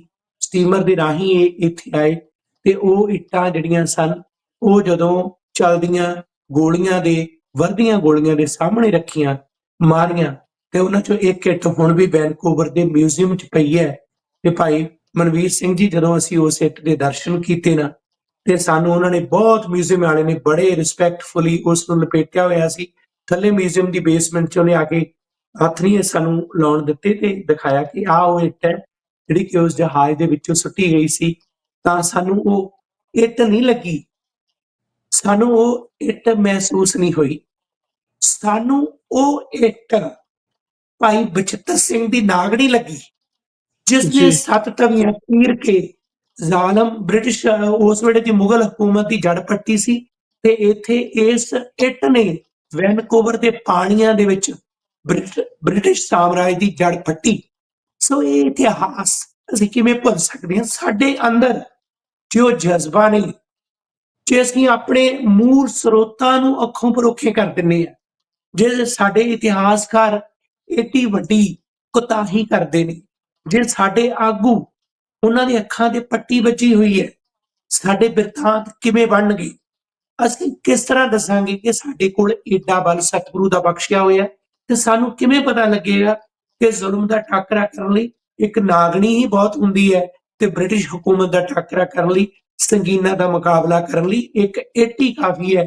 ਤੇ ਉਸ ਇੱਟ ਨੇ ਜਦੋਂ ਉਸ ਹਕੂਮਤ ਦਾ, ਜਿਹੜਾ ਕਹਿੰਦੇ ਸੀ ਕਦੇ ਸੂਰਜ ਨਹੀਂ ਨਾ ਡੁੱਬਿਆ, ਤੇ ਵੈਨਕੂਵਰ ਦੇ ਉਸ ਸਮੁੰਦਰ ਦੇ ਵਿੱਚ ਜਿੱਥੇ 2 ਮਹੀਨੇ ਗੁਰੂ ਗ੍ਰੰਥ ਸਾਹਿਬ ਪ੍ਰਕਾਸ਼ ਰਹੇ, ਉੱਥੇ ਹੀ ਉਸ ਬ੍ਰਿਟਿਸ਼ ਹਕੂਮਤ ਦੀ ਜੜ ਪੱਟੀ ਗਈ। ਇਹ ਇਤਿਹਾਸ, ਇਹ ਜਜ਼ਬਾ, ਇਹ ਸੱਚ ਅਸੀਂ ਜਦੋਂ ਮਹਿਸੂਸ ਕਰਦੇ ਹਾਂ, ਜਿਹਨੂੰ ਪਤਾ ਲੱਗੇ ਉਹ ਕਿਵੇਂ ਲੁਕ ਕੇ ਬੈਠ ਸਕਦਾ, ਉਹ ਕਿਵੇਂ ਚੁੱਪ ਕਰ ਸਕਦਾ? ਉਹਦੇ ਅੰਦਰੋਂ ਸਤਿਗੁਰੂ ਇਸ ਗੱਲ ਦਾ ਹਰੂਣਾ ਦੇ ਕੇ ਉਹਨੂੰ ਭੁੱਲ ਬਖਸ਼ਾਉਣ ਲਈ ਆਪ ਤਿਆਰ ਕਰਦੇ ਨੇ। ਸੋ ਇਹ ਗੁਰੂ ਨਾਨਕ ਜਹਾਜ਼ ਦੇ ਨਾਂ ਦੀ ਬਹਾਲੀ ਦੀ ਯਾਤਰਾ ਜਿਹੜੀ ਕਿ ਇਸ ਵੇਲੇ ਮੁਕੰਮਲ ਨਹੀਂ ਹੋਈ, ਅਜੇ ਹੋਰ ਇਮਤਿਹਾਨ ਵੀ ਨੇ। ਅਜੇ ਤੁਹਾਡੇ ਅਮਰੀਕਾ ਦੇ ਵਿੱਚ ਲਾ ਲਓ, ਕੈਨੇਡਾ ਦੇ ਵਿੱਚ ਲਾ ਲਓ, ਈਵਨ ਭਾਰਤ ਦੇ ਵਿੱਚ ਲਾ ਲਓ, ਪਾਕਿਸਤਾਨ ਦੇ ਵਿੱਚ ਲਾ ਲਓ, ਸਾਂਝੇ ਪੰਜਾਬ 'ਚ ਲਾ ਲਓ, ਜਿਨ੍ਹਾਂ ਕਿਤਾਬਾਂ ਦੇ ਵਿੱਚ ਜਿੱਥੇ ਮੁੱਖ ਨਾਂ ਕਾਮਾ ਗਾਠਾਵਾਂ ਨੂੰ ਲਿਖਿਆ ਸਾਡਾ ਮਨੂਰਥ ਹੈ, ਉੱਥੇ ਮੁੱਖ ਨਾਂ ਗੁਰੂ ਨਾਨਕ ਜਹਾਜ਼ ਲਿਖਣਾ। ਇਹ ਕਾਮਾ ਗਾਠਾਵਾਂ ਨੂੰ ਹਵਾਲਾ ਦੇ ਦਿਓ। ਜਿਹੜੇ ਸਾਡੇ ਮੋਨੂਮੈਂਟਸ ਬਣੇ ਨੇ ਉਹਨਾਂ ਦੇ ਵਿੱਚ ਗੁਰੂ ਨਾਨਕ ਜਹਾਜ਼ ਸ਼ਬਦ ਐਡ ਕਰਨਾ, ਜਿਹੜੀਆਂ ਅਪੋਲੋਜੀਆਂ ਹੋਈਆਂ ਨੇ ਉਹਨਾਂ 'ਚ ਗੁਰੂ ਨਾਨਕ ਜਹਾਜ਼ ਐਡ ਕਰਨਾ। ਸਾਡਾ ਇਹ ਸਫ਼ਰ ਉਦੋਂ ਤੱਕ ਜਾਰੀ ਰਹੇਗਾ ਜਦੋਂ ਤੱਕ ਇੱਕ ਇੱਕ ਥਾਂ ਤੇ ਇਤਿਹਾਸ ਦੇ ਵਿੱਚ ਸੋਧ ਨਹੀਂ ਹੁੰਦੀ, ਤੇ ਇਹਦਾ ਬਲ ਸਤਿਗੁਰੂ ਨੇ ਆਪ ਬਖਸ਼ਣਾ। ਬਿਲਕੁਲ ਜੀ, ਇਹ ਵੀ ਅਚੰਭੇ ਵਾਲੀ ਗੱਲ ਆ। ਦੇਖ ਲਓ, ਜਿਵੇਂ ਜਿਵੇਂ ਇਤਿਹਾਸ ਦੀਆਂ ਪਰਤਾਂ ਖੁੱਲਦੀਆਂ ਨੇ ਤਾਂ ਪਤਾ ਲੱਗਦਾ ਕਿ ਸਿੱਖਾਂ ਦੇ ਨਾਲ, ਸਿੱਖ ਆਇਡੈਂਟੀਟੀ ਦੇ ਨਾਲ ਜਿਹੜੀ ਗੱਦਾਰੀ ਆ ਉਹ ਕਿਸ ਹੱਦ ਤੱਕ ਜਿਹੜੀ, ਤੇ ਕਿਸ ਸਮਿਆਂ ਤੋਂ, ਕਿਹੜਾ ਸਮਿਆਂ ਤੋਂ ਚੱਲਦੀ ਆ ਰਹੀ ਆ। ਅਸੀਂ ਤਾਂ ਗੱਲ ਕਰਦੇ ਹਾਂ ਕਿ 47 ਤੋਂ ਬਾਅਦ ਸਾਨੂੰ ਜਰਾਇਮ ਪੇਸ਼ਾ ਜਿਹੜਾ ਕੌਮ ਆ ਉਹ ਐਲਾਨਤਾ, ਪਰ ਸਾਡੀ ਆਇਡੈਂਟੀਟੀ ਦੇਖ ਲਓ ਵੀ 1914 ਦੀਆਂ ਗੱਲਾਂ ਆਪਾਂ ਕਰ ਰਹੇ ਆ। ਇੱਕ ਜਹਾਜ਼ ਦੇ ਉੱਤੇ ਗੁਰੂ ਸਾਹਿਬ ਦਾ ਨਾਂ ਕਬੂਲ ਨਹੀਂ, ਉਹਨੂੰ ਉਸ ਮੂਵਮੈਂਟ ਨੂੰ ਵੀ ਪਾਉਣ ਦੀ ਕੋਸ਼ਿਸ਼ ਕੀਤੀ ਗਈ, ਤੇ ਕੀਤੀ ਵੀ ਕਿਹਨਾਂ ਵੱਲੋਂ ਗਈ, ਜਿਹੜੇ ਆਪਣੇ ਆਪ ਨੂੰ ਜਾਣੀ ਕਿ ਉਹ ਵਾਰਸ ਦੱਸਦੇ ਨੇ ਉਸ ਵਿਰਸੇ ਦਾ। ਅਚੰਭੇ ਵਾਲੀ ਗੱਲ ਆ ਜੀ। ਆਪਾਂ ਥੋੜੇ ਜਿਹੇ ਮੈਸੇਜ ਲੈ ਲਈਏ ਡਾਕਟਰ ਸਾਹਿਬ। ਤੇ ਜੀ ਜੋਗਿੰਦਰ ਸਿੰਘ ਜੀ ਨੇ ਇਹ ਤਾਂ ਸਮਾਈਲ ਹੀ ਕੀਤੀ ਹੈ ਇਹਨਾਂ ਨੇ। ਤੇ ਅਬਦੁੱਲਾ ਗੇਮਿੰਗ ਖਾਲਿਸਤਾਨ ਜ਼ਿੰਦਾਬਾਦ, ਬਿਲਕੁਲ ਜੀ। ਮੁਲਾਏ ਇਹ ਵੀ ਕਹਿੰਦੇ ਨੇ ਜੀ ਖਾਲਿਸਤਾਨ ਜ਼ਿੰਦਾਬਾਦ। ਉਸ ਤੋਂ ਬਾਅਦ Ranveer Kandreja Balochistan will get freedom. ਚਲੋ ਵਾਹਿਗੁਰੂ ਤੁਹਾਡੀ ਕਾਮਨਾ ਪੂਰੀ ਕਰੇ। ਤੇ ਕੁਲਵਿੰਦਰ ਸਿੰਘ ਫਤਿਹ ਅਰਜ ਕਰਦੇ ਨੇ ਜੀ। ਲੱਕੀ ਸਿੰਘ ਵੀ ਕਹਿੰਦੇ ਨੇ ਜੀ ਪੰਨੂ ਜੀ ਜਿੰਦਾਬਾਦ, ਖਾਲਿਸਤਾਨ ਜਿੰਦਾਬਾਦ, ਟਰੰਪ ਜਿੰਦਾਬਾਦ। ਧੰਨਵਾਦ ਜੀ। ਲੱਕੀ ਸਿੰਘ ਕਹਿੰਦੇ ਨੇ ਇੰਡੀਅਨ ਗਵਰਨਮੈਂਟ ਓਕੇ। ਚਲੋ ਮੁਹੰਮਦ ਇਮਾਨਤ ਲੌਂਗ ਲਿਵ ਟਰੰਪ, ਲੌਂਗ ਲਿਵ ਖਾਲਿਸਤਾਨ, ਖਾਲਿਸਤਾਨ ਜਿੰਦਾਬਾਦ। ਵਾਹਿਗੁਰੂ ਜੀ ਕਾ ਖਾਲਸਾ, ਵਾਹਿਗੁਰੂ ਜੀ ਕੀ ਫਤਿਹ। ਫਰੋਮ ਧਰਤੀ ਆਫ ਬਾਬਾ ਗੁਰੂ ਨਾਨਕ ਸਾਹਿਬ। ਧੰਨਵਾਦ ਜੀ ਤੁਹਾਡਾ, ਤੁਸੀਂ ਬਾਬਾ ਗੁਰੂ ਨਾਨਕ ਸਾਹਿਬ ਦੀ ਧਰਤੀ ਤੋਂ ਸਾਡੇ ਨਾਲ ਜੁੜੇ ਹੋਏ ਹੋ। ਤੇ ਅੱਗੇ ਲੱਕੀ ਸਿੰਘ ਇਹ ਤਾਂ ਚਲੋ ਕਿਸੇ ਨੂੰ ਜਵਾਬ ਦੇ ਰਹੇ, ਕਹਿੰਦੇ ਰਣਵੀਰ ਨਾਮ ਆ ਜਿਹੜਾ ਬਲੋਚਿਸਤਾਨ 'ਚ ਵੀ ਹੁੰਦਾ। ਤੇ ਮੁਹੰਮਦ ਇਮਰਾਨ ਇੱਕ ਵਾਰ ਫੇਰ ਜਿਹੜਾ ਉਹ ਕੌਮੀ ਘਰ ਨੂੰ ਜਿੰਦਾਬਾਦ ਲਿਖਦੇ ਨੇ। ਮਣੀਪੁਰ ਵੀ ਕਹਿੰਦੇ ਨੇ ਲੌਂਗ ਲਿਵ, ਤੇ ਨਾਗਾਲੈਂਡ ਵੀ। ਬਿਲਕੁਲ ਜੀ, ਅਸੀਂ ਹਾਮੀ ਆ ਹਰ ਇੱਕ ਉਮਤ ਨੂੰ, ਹਰ ਇੱਕ ਜਿਹੜੀ ਆ ਕਮਿਊਨਿਟੀ ਨੂੰ, ਹਰ ਇੱਕ ਕੌਮ ਨੂੰ ਆਜ਼ਾਦੀ ਨਾਲ ਰਹਿਣ ਦਾ ਹੱਕ ਆ। ਔਰ ਜਿਹੜੀਆਂ ਵੀ ਕੌਮਾਂ ਆਜ਼ਾਦੀ ਵਾਸਤੇ ਹਜੇ ਵੀ 21ਵੀਂ ਸਦੀ 'ਚ ਵੀ ਸੰਘਰਸ਼ੀਲ ਨੇ, ਤੇ ਸਾਡੀ ਇਹ ਕਾਮਨਾ ਵੀ ਆ ਕਿ ਵਾਹਿਗੁਰੂ ਅਕਾਲ ਪੁਰਖ ਉਹਨਾਂ ਨੂੰ, ਉਹਨਾਂ ਦਾ ਇਹ ਸੁਪਨਾ ਪੂਰਾ ਕਰੇ। ਉਹਨਾਂ ਨੂੰ ਆਜ਼ਾਦੀ ਨਾਲ ਰਹਿਣ ਦਾ ਹੱਕ ਜਿਹੜਾ ਹਰ ਇੱਕ ਇਨਸਾਨ ਨੂੰ ਹੈ। ਤੇ ਉਸ ਤੋਂ ਬਾਅਦ ਗੁਰਮੀਤ ਸਿੰਘ ਜੀ ਨੇ ਇਹ ਵੀ ਐਸਐਫ ਜੇ ਜਿੰਦਾਬਾਦ ਕਹਿੰਦੇ ਨੇ, ਤੇ ਨਾਲ ਹੀ ਇਹਨਾਂ ਨੇ ਥੋੜੇ ਜਿਹੇ ਝੰਡੇ ਖਾਲਸਾ ਰਾਜ ਦੇ ਗੱਡੇ ਆ। ਤੋਂ ਧੰਨਵਾਦ। ਸੋ ਡਾਕਟਰ ਸਾਹਿਬ ਆਪਾਂ ਪ੍ਰੋਗਰਾਮ ਦੇ ਵਿੱਚ ਅੱਗੇ ਚੱਲਦੇ ਹਾਂ। ਤੇ ਗੁਰੂ ਨਾਨਕ ਜਹਾਜ਼ ਜਿਹੜੀ ਬੁੱਕ ਦੀ ਤੁਸੀਂ ਗੱਲ ਕੀਤੀ ਆ ਕਿ 2 ਪਾਰਟ ਉਹਦੇ ਲੱਭੇ, ਉਸ ਬੁੱਕ ਬਾਰੇ ਵੀ ਥੋੜਾ ਜਿਹਾ ਹੋਰ ਦੱਸੋ। ਜਿਹੜਾ ਆ ਨਾ ਆਪਾਂ ਇਹ ਜਾਣੀਏ ਕਿ ਹੁਣ ਤੋਂ ਬਾਅਦ ਇਸ ਬੁੱਕ ਦਾ ਕੀ ਬਣਿਆ, ਜਾਂ ਹੋਰ ਕਿਹੜੀਆਂ ਕਿਹੜੀਆਂ ਗੱਲਾਂ, ਕਿਉਂਕਿ ਇਹ ਆਪਣੇ ਆਪ ਦੇ ਵਿੱਚ ਦੱਸਦੀ ਆ ਗੱਲ ਕਿ ਪਾਰਟ 1 ਪਾਰਟ 2 ਇੱਕ ਲੰਬੀ ਦਾਸਤਾਨ ਹੋਏਗੀ। ਉਸ ਬੁੱਕ ਬਾਰੇ ਵੀ ਥੋੜਾ ਜਿਹਾ ਜ਼ਰੂਰ ਦੱਸੋ ਜੀ। ਦਰਅਸਲ ਬਾਬਾ ਗੁਰਦਿੱਤ ਸਿੰਘ 29 ਸਤੰਬਰ ਨੂੰ ਜਦੋਂ ਬਾਜਵੇ ਘਾਟ ਤੇ ਗੋਲੀਆਂ ਚੱਲੀਆਂ, ਉਸ ਵੇਲੇ ਜਿਹੜੇ ਬਹੁਤ ਜਿਹੜੇ ਸਿੰਘ ਆ ਉਹ ਸ਼ਹੀਦ ਵੀ ਹੋਏ, ਜ਼ਖਮੀ ਵੀ ਹੋਏ। ਬਹੁਤ ਸਾਰੇ ਪੰਜਾਬ ਦੀ ਧਰਤੀ ਤੇ ਜਿਨ੍ਹਾਂ ਨੂੰ ਵਾਪਸ ਮੋੜਿਆ ਗਿਆ, ਉਹਨਾਂ ਸਾਰਿਆਂ ਦੇ ਸਬੰਧ ਦੇ ਵਿੱਚ ਜਿਹੜਾ ਹੈ ਇਹ ਇਤਿਹਾਸਿਕ ਪੱਖ ਹੈ ਕਿ ਉੱਥੇ ਬਾਬਾ ਗੁਰਦਿੱਤ ਸਿੰਘ ਜੀ ਨੇ ਇਸ ਸਬੰਧ ਦੇ ਵਿੱਚ ਆਪਣਾ ਜਿਹੜਾ ਉਸ ਉਪਰਾਲੇ ਨੂੰ ਇੱਕ ਅੰਜਾਮ ਦਿੱਤਾ। ਤੇ ਸੱਚਾਈ ਇਹ ਵੀ ਹੈ ਕਿ ਇਸ ਉਪਰਾਲੇ ਦੇ ਵਿੱਚ ਉਹ ਰਪੋਸ਼ ਹੋ ਕੇ ਰਹੇ। ਰਪੋਸ਼ੀ ਦੇ ਦੌਰਾਨ ਉਹਨਾਂ ਨੇ ਇਹ ਸਾਰੇ ਯਤਨਾਂ ਨੂੰ ਅਗਾਂਹ ਤੋਰਿਆ, ਜਿਨ੍ਹਾਂ ਦੇ ਵਿੱਚ ਪ੍ਰਮੁੱਖ ਰੂਪ ਦੇ ਵਿੱਚ ਪਹਿਲਾ ਯਤਨ ਇਹ ਸੀ ਕਿ ਉਹ ਸਾਰਾ ਇਤਿਹਾਸ ਲਿਖਿਆ ਜਾਏ, ਉਸ ਇਤਿਹਾਸ ਨੂੰ ਲਿਖਤੀ ਰੂਪ ਦਿੱਤਾ ਜਾਏ, ਜਿਸ ਦੇ ਵਿੱਚ ਇਸ ਗੱਲ ਨੂੰ ਯਕੀਨੀ ਬਣਾਉਣ ਲਈ ਉਹਨਾਂ ਨੇ ਆਪਣੇ ਸਫ਼ਰ ਦੇ ਦੌਰਾਨ ਵੱਖ-ਵੱਖ ਥਾਵਾਂ ਤੇ ਜਿੱਥੇ-ਜਿੱਥੇ ਗਏ ਇਸ ਕਿਤਾਬ 'ਚ ਲਿਖਿਆ ਕਿ ਮੈਂ ਕੀ ਕੀਤਾ, ਕਿੱਥੋਂ ਆਪਣੇ ਕਦਮ ਅਰੰਭੇ ਅਤੇ ਕਿਵੇਂ ਉਹਨਾਂ ਨੇ ਆਰੰਭ ਕਰਨ ਵੇਲੇ ਦੱਸਿਆ ਕਿ ਜਿਸ ਥਾਂ ਤੇ ਸਭ ਤੋਂ ਪਹਿਲਾਂ ਗੁਰੂ ਗ੍ਰੰਥ ਸਾਹਿਬ ਦਾ ਜਿਹੜਾ ਪ੍ਰਕਾਸ਼ ਕੀਤਾ, ਪ੍ਰਸ਼ਾਦ ਕੀਤਾ ਤੇ ਉਸ ਤੋਂ ਬਾਅਦ ਅਰਦਾਸ ਕੀਤੀ, ਅਰਦਾਸ ਤੋਂ ਬਾਅਦ ਇਹ ਕਿਤਾਬ ਲਿਖਣੀ ਸ਼ੁਰੂ ਕੀਤੀ।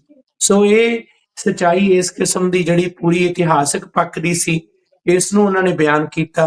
ਫਿਰ ਉਹਨਾਂ ਨੇ ਇਹ ਵੀ ਲਿਖਿਆ ਕਿ ਇਹ ਜਦੋਂ ਕਿਰਾਏ ਤੇ ਜਹਾਜ਼ ਲਿਆ, ਇਸ ਤੋਂ ਪਹਿਲਾਂ ਕਿਹੜੇ ਜਹਾਜ਼ ਦੇਖੇ ਗਏ। ਹੋਰ ਅਲੱਗ-ਅਲੱਗ ਜਹਾਜ਼ ਦੇਖਣ ਤੋਂ ਪਹਿਲਾਂ ਅਸੀਂ ਇੱਕ ਗੁਰੂ ਨਾਨਕ ਸਟੀਮਸ਼ਿਪ ਕੰਪਨੀ ਬਣਾਈ। ਉਹ ਕੰਪਨੀ ਬਣਾ ਕੇ ਅਸੀਂ ਕਲਕੱਤੇ ਗਏ। ਉੱਥੇ ਜਾ ਕੇ ਇਸ ਦੇ ਵਾਸਤੇ ਸਿੱਧਾ ਕੰਟੀਨਿਊਸ ਜਰਨੀ ਲਈ ਜਿਹੜਾ ਇਜਾਜ਼ਤ ਲੈਣ ਦੀ ਕੋਸ਼ਿਸ਼ ਕੀਤੀ, ਪਰ ਬ੍ਰਿਟਿਸ਼ ਸਰਕਾਰ ਨੇ ਇਹ ਇਜਾਜ਼ਤ ਨਾ ਦਿੱਤੀ ਅਤੇ ਉਸੇ ਕਾਰਨ ਹੀ ਇਸ ਤੋਂ ਅਗਾਂਹ ਜਿਹੜਾ ਹੈ ਉਹਨਾਂ ਨੇ ਫਿਰ ਮਲੇਸ਼ੀਆ, ਸਿੰਗਾਪੁਰ ਜਾਂ ਹੋਰ ਥਾਵਾਂ ਦੇ ਜਹਾਜ਼ਾਂ ਨੂੰ ਦੇਖਿਆ। ਹਾਂਗਕਾਂਗ ਉਹ ਚਲੇ ਗਏ। ਉਹਨਾਂ ਦਾ ਇੱਕ ਜਰਮਨ ਦਾ ਜਿਹੜਾ ਏਜੰਟ ਸੀ ਜਿਸਨੇ ਇਹ ਸਫ਼ਰ ਸ਼ੁਰੂ ਕੀਤਾ ਦੇਖਣ ਦਾ, ਫਿਰ ਇੱਕ ਦੋ ਪਸੰਦ ਆਏ ਲੇਕਿਨ ਉਹ ਮਜ਼ਬੂਤ ਨਹੀਂ ਸਨ, ਸਫ਼ਰ ਲੰਮਾ ਸੀ, ਜਿਹਦੇ ਕਾਰਨ ਇਸ ਗੱਲ ਨੂੰ ਲੈ ਕੇ ਉਹਨਾਂ ਨੇ ਆਪਣੇ ਬਕਾਇਦਾ ਤੌਰ ਤੇ ਜਿਹੜੀ ਸੰਘਰਸ਼ ਜਾਰੀ ਰੱਖਿਆ। ਤੇ ਉਹ ਇਹ ਵੀ ਲਿਖਦੇ ਨੇ ਕਿ ਫਿਰ ਉਹਨਾਂ ਨੂੰ ਦੱਸ ਪਈ ਕਿ ਜਾਪਾਨ ਦੀ ਇੱਕ ਕੰਪਨੀ ਨੇ ਪਿਛਲੇ ਵਰੇ ਭਾਵ 1913 ਦੇ ਵਿੱਚ ਇੱਕ ਜਹਾਜ਼ ਜਿਹੜਾ ਹੈ ਉਹ ਲਿਆ ਸੀ। ਉਹ ਗਲੈਸਕੋ ਤੋਂ ਲਿਆ ਸੀ, ਪਹਿਲਾਂ ਹੈਮਬਰਗ ਦਾ ਸੀ, ਉਹਦਾ ਉਸ ਤੋਂ ਪਹਿਲਾਂ ਨਾਂ ਹੋਰ ਸੀ, ਪਹਿਲਾਂ ਉਹ ਅਮਰੀਕਾ ਕੋਲ ਸੀ, ਫਿਰ ਉਹ ਜਰਮਨ ਦੇ ਕੋਲ ਵੀ ਰਿਹਾ। ਜਰਮਨੀ ਤੋਂ ਬਾਅਦ ਫਿਰ ਜਿਸ ਤਰੀਕੇ ਨਾਲ ਇਹਨਾਂ ਕੋਲੇ ਆਇਆ, ਜਾਪਾਨੀਆਂ ਕੋਲੇ, ਉਹਨਾਂ ਨੇ ਉਸ ਨਾਂ ਨੂੰ ਬਕਾਇਦਾ ਤੌਰ ਤੇ ਫਿਰ ਜਿਹੜਾ ਹੈ ਉਸ ਸਟੀਮਸ਼ਿਪ ਕੰਪਨੀ ਦਾ ਜਹਾਜ਼ ਹੈ ਉਹਨੂੰ ਦੇਖਿਆ, ਪਰ ਉਹ ਜਹਾਜ਼ ਮੁਸਾਫਰਾਂ ਵਾਲਾ ਨਹੀਂ ਸੀ, ਉਹ ਕੋਲੇ ਢੋਣ ਵਾਲਾ ਸੀ, ਮਜ਼ਬੂਤ ਬਹੁਤ ਸੀ, ਪੈਸੀਫਿਕ ਕੋਸਟ ਤੇ ਜਾ ਸਕਦਾ ਸੀ, ਇੰਨਾ ਲੰਮਾ ਸਫ਼ਰ ਤੈਅ ਕਰ ਸਕਦਾ ਸੀ। ਬਾਬਾ ਜੀ ਨੇ ਕਿਹਾ ਕਿ ਇਸ ਨੂੰ ਇਹਦਾ ਹੁਲੀਆ ਚੇਂਜ ਕਰਨਾ ਹੋਏਗਾ। ਕਿਤਾਬ 'ਚੋਂ ਲਿਖਦੇ ਨੇ ਕਿ ਅਸੀਂ ਪੁੱਛਿਆ ਕਿ ਕਿੰਨਾ ਇਹਦਾ ਭਾੜਾ ਕਿੰਨਾ ਹੋਏਗਾ, 6 ਮਹੀਨੇ ਦਾ ਭਾੜਾ। ਮੈਂ ਕਿਹਾ 6 ਮਹੀਨੇ ਲਈ ਤੁਹਾਨੂੰ ਇਹ ਚਾਰਟਰ ਕਰਕੇ ਦੇਵਾਂਗੇ, $66,000 ਉਸ ਵੇਲੇ, ਅੱਜ ਦੇ ਸਮੇਂ ਅਨੁਸਾਰ 40-50 ਮਿਲੀਅਨ ਇੰਨੀ ਕੁ ਰਕਮ ਜਿਹੜੀ ਹੈ ਉਸ ਵੇਲੇ ਦੀ ਸੀ। ਤੁਸੀਂ ਹੈਰਾਨ ਹੋਵੋਗੇ ਕਿ ਏਡਾ ਵੱਡਾ ਜਿਹੜਾ ਖਰਚਾ, ਪਰ ਉਹਨਾਂ ਇਹ ਸੋਚਿਆ ਕਿ ਜਿਹੜੀਆਂ ਸਾਰੀਆਂ ਸਵਾਰੀਆਂ ਨੇ 500 ਦੇ ਕਰੀਬ ਚੜ ਜਾਣਗੀਆਂ ਇਹਦੇ ਵਿੱਚ, ਜਿਨ੍ਹਾਂ ਨੂੰ ਲੈ ਕੇ ਅਸੀਂ ਜਾਵਾਂਗੇ ਤੇ ਕੁਝ ਕੋਲਾ ਹੋਏਗਾ, ਉਹਨੂੰ ਉੱਥੇ ਕੋਲੇ ਨੂੰ ਵੀ ਵੇਚ ਦੇਵਾਂਗੇ, ਜਿਹਦੇ ਕਾਰਨ ਇਹ ਭਾੜਾ ਪੂਰਾ ਹੋ ਜਾਏਗਾ। ਸੋ ਇੱਕ ਜੀ। ਨਵੀਂ ਸੋਚ ਸੀ। ਉਹਨਾਂ ਨੇ ਜਹਾਜ਼ ਦੀ ਸੂਰਤ ਸ਼ਕਲ ਬਦਲੀ, ਤਕਰੀਬਨ $2500 ਖਰਚ ਕਰਕੇ ਉਹਨਾਂ ਨੇ ਇਸ ਨੂੰ ਜੋ ਮੁਸਾਫਰਾਂ ਦਾ ਜਹਾਜ਼ ਬਣਾਇਆ। ਇਹ ਵਾਧੂ ਜਿਹੜਾ ਇੱਕ ਖਰਚਾ ਸੀ, $66,000 ਦੀ ਲੀਜ਼ ਚਾਰਟਰ ਤੋਂ ਇਲਾਵਾ। ਇੱਕ ਕਿਸ਼ਤ ਜਿਹੜੀ ਹੈ ਸਵਾ $11,000 ਦੀ ਕਿਸ਼ਤ ਆਰੰਭ ਦੇ ਵਿੱਚ, ਫਿਰ ਦੂਜੇ ਹਫ਼ਤੇ, ਇਸ ਤਰ੍ਹਾਂ ਲਗਾਤਾਰ ਦਿੰਦੇ ਰਹੇ। ਤੇ ਨਾਲ ਹੀ ਇੱਕ ਜਦੋਂ ਉਸ ਨੂੰ ਬਕਾਇਦਾ ਦੁਬਾਰਾ ਕਰਨ ਲੱਗੇ, ਮੋਡੀਫਾਈ ਕਰਨ ਲੱਗੇ ਜਾਂ ਉਹਦੀ ਰੈਨੋਵੇਸ਼ਨ ਕਰਨ ਲੱਗੇ, ਤਾਂ ਇੱਕ ਥਾਂ ਬਣਾਇਆ ਗਿਆ ਜਿਹੜਾ ਸਭ ਤੋਂ ਉੱਤਮ ਸੀ। ਉਹ ਥਾਂ ਗੁਰੂ ਗ੍ਰੰਥ ਸਾਹਿਬ ਦੇ ਪ੍ਰਕਾਸ਼ ਵਾਲਾ ਸੀ, ਯਾਨੀ ਕਿ ਗੁਰਦੁਆਰਾ। ਇਸ ਤਰ੍ਹਾਂ ਦੀ ਬਣਤਰ ਉਸ ਵਿੱਚ ਰੱਖੀ ਗਈ।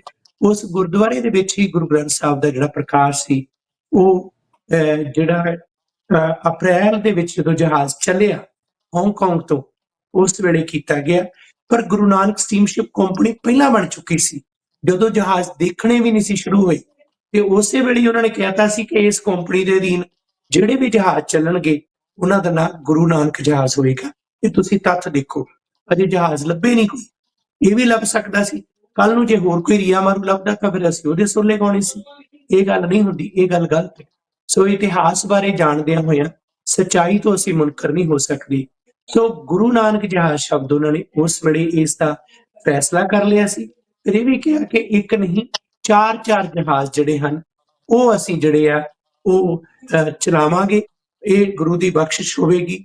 ਸੰਤ ਤੇਜਾ ਸਿੰਘ, ਜਿਹੜੇ ਪ੍ਰਿੰਸੀਪਲ ਪ੍ਰੋਫੈਸਰ ਤੇਜਾ ਸਿੰਘ ਵੀ ਕਰਕੇ ਜਾਣੇ ਜਾਂਦੇ ਨੇ, ਜਿਹੜੇ ਸਟਾਕਟਨ ਗੁਰਦੁਆਰਾ ਸਾਹਿਬ ਦਾ ਨੀਂਹ ਪੱਥਰ ਰੱਖਿਆ, ਵੈਨਕੂਵਰ ਦੇ ਸੰਵਿਧਾਨ ਦੀ ਲਿਖਤ ਉਹਨਾਂ ਦੀ ਹੈ, ਤੇ ਅਨੇਕਾਂ ਗੁਰਦੁਆਰੇ ਬਣਾਏ।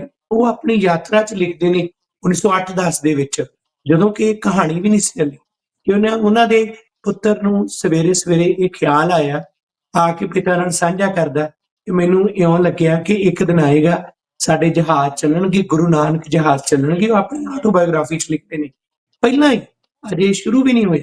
ਤੁਸੀਂ ਦੇਖੋ ਕਿਸ ਤਰੀਕੇ ਨਾਲ ਇੱਕ ਭਾਵਨਾ ਹੈ।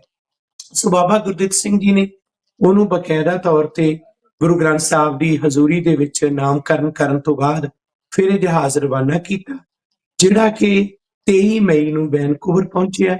ਸਫ਼ਰ ਦੇ ਦੌਰਾਨ ਉਹਨਾਂ ਨੇ ਇਸ ਦੇ ਵਿੱਚ ਸਾਰਾ ਵੇਰਵਾ ਦਿੱਤਾ ਕਿ ਜਿਹੜੇ ਜਹਾਜ਼ ਦੇ ਕਪਤਾਨ ਸੀ ਜਾਂ ਉਹਨਾਂ ਦਾ ਅਮਲਾ ਫੈਲਾ ਸੀ, ਜਿਹਦਾ ਬਕਾਇਦਾ ਚਾਰਟਰ ਦੇ ਵਿੱਚ ਉਹਨਾਂ ਨੇ ਖਰਚਾ ਬਾਬਾ ਗੁਰਦਿੱਤ ਸਿੰਘ ਜੀ ਨੇ ਦਿੱਤਾ ਸੀ, ਉਹ ਜੀ। ਇੱਕ ਬੜਾ ਵੱਡਾ ਉਹਨਾਂ ਦੇ ਵਾਸਤੇ ਇੱਕ ਜ਼ਿੰਮੇਵਾਰੀ ਸੀ ਕਿ ਸੇਵਾ ਮੁਸਾਫਰਾਂ ਦੀ ਕਰਨੀ ਤੇ ਉਹਨਾਂ ਦੀ ਦੇਖਭਾਲ ਕਰਨੀ, ਕਿਉਂਕਿ 66,000 ਦੇ ਵਿੱਚ ਉਹਨਾਂ ਦਾ ਸਟਾਫ ਵੀ ਸੀ ਨਾਲ, ਜਿਹੜਾ ਕਿ ਦਿੱਤਾ ਗਿਆ ਸੀ। ਪਰ ਜਦੋਂ ਵੈਨਕੂਵਰ ਜਹਾਜ਼ ਰੋਕਿਆ ਗਿਆ ਤੇ ਉਹਨਾਂ ਹਕੂਮਤਾਂ ਦੇ, ਬ੍ਰਿਟਿਸ਼ ਹਕੂਮਤਾਂ ਦੇ, ਹੌਪਕਿੰਸਨ ਵਰਗਿਆਂ ਨੇ, ਮੈਲਕਮ ਰੀਡ ਵਰਗਿਆਂ ਨੇ ਧੱਕਾ ਕੀਤਾ।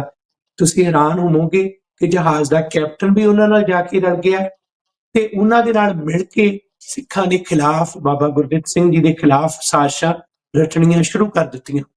ਜਿਸ ਕਾਮਾਗਾਟਾ ਮਾਰੂ ਕੰਪਨੀ ਦੇ ਸੋਲੇ ਗਾਏ ਜਾਂਦੇ ਨੇ, ਉਹਦੇ ਬਾਰੇ ਬਾਬਾ ਜੀ ਕਿਤਾਬ 'ਚ ਲਿਖਦੇ ਨੇ ਕਿ ਜਦੋਂ ਤੀਜੀ ਕਿਸ਼ਤ ਉਹਨਾਂ ਨੇ ਦੇਣੀ ਸੀ, ਉਸ ਵੇਲੇ ਮੁਸਾਫਰਾਂ ਦੇ ਉਤਰਨ ਤੋਂ ਬਾਅਦ ਉਹ ਪੇ ਕਰਨੀ ਸੀ ਤੇ ਮੁਸਾਫਰਾਂ ਨੂੰ ਉਤਰਨ ਨਾ ਦਿੱਤਾ, ਤੇ ਅਸੀਂ ਕਾਮਾਗਾਟਾ ਮਾਰੂ ਸਟੀਮਸ਼ਿਪ ਕੰਪਨੀ ਨੂੰ ਇਹ ਬੇਨਤੀ ਕੀਤੀ ਕਿ ਸਾਨੂੰ ਕੁਝ ਸਮਾਂ ਦਿਓ, ਤੇ ਉਹਨਾਂ ਦਾ ਰਵੱਈਆ ਇਹ ਸੀ ਕਿ ਜਾਂ ਤਾਂ ਸਾਡੀ ਜੂਨ ਦੇ ਪਹਿਲੇ ਹਫ਼ਤੇ ਕਿਸ਼ਤ ਪੇ ਕਰੋ, ਨਹੀਂ ਤਾਂ ਤੁਹਾਡੇ ਮੁਸਾਫਰਾਂ ਨੂੰ ਇੱਥੇ ਹੀ ਸੁੱਟ ਕੇ ਅਸੀਂ ਜਹਾਜ਼ ਵਾਪਸ ਲੈ ਜਾਣਾ, ਚਾਹੇ ਮਰੋ ਚਾਹੇ ਖਪੋ।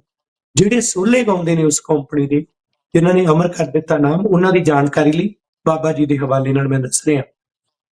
ਜਦੋਂ ਇਹ ਗੱਲਬਾਤ ਹੋਈ ਤਾਂ ਉਸ ਵੇਲੇ ਗੁਰੂ ਖਾਲਸਾ ਦੀਵਾਨ ਸੁਸਾਇਟੀ ਵੈਨਕੂਵਰ ਦੇ ਪ੍ਰਧਾਨ ਭਾਈ ਭਾਗ ਸਿੰਘ ਜੀ ਸਨ, ਉਹਨਾਂ ਦੇ ਨਾਲ ਹਸਨ ਰਹੀਮ ਸਨ, ਜਿਹੜੇ ਉਸ ਵੇਲੇ ਭਾਈਚਾਰੇ ਦੇ ਆਗੂ ਸਨ।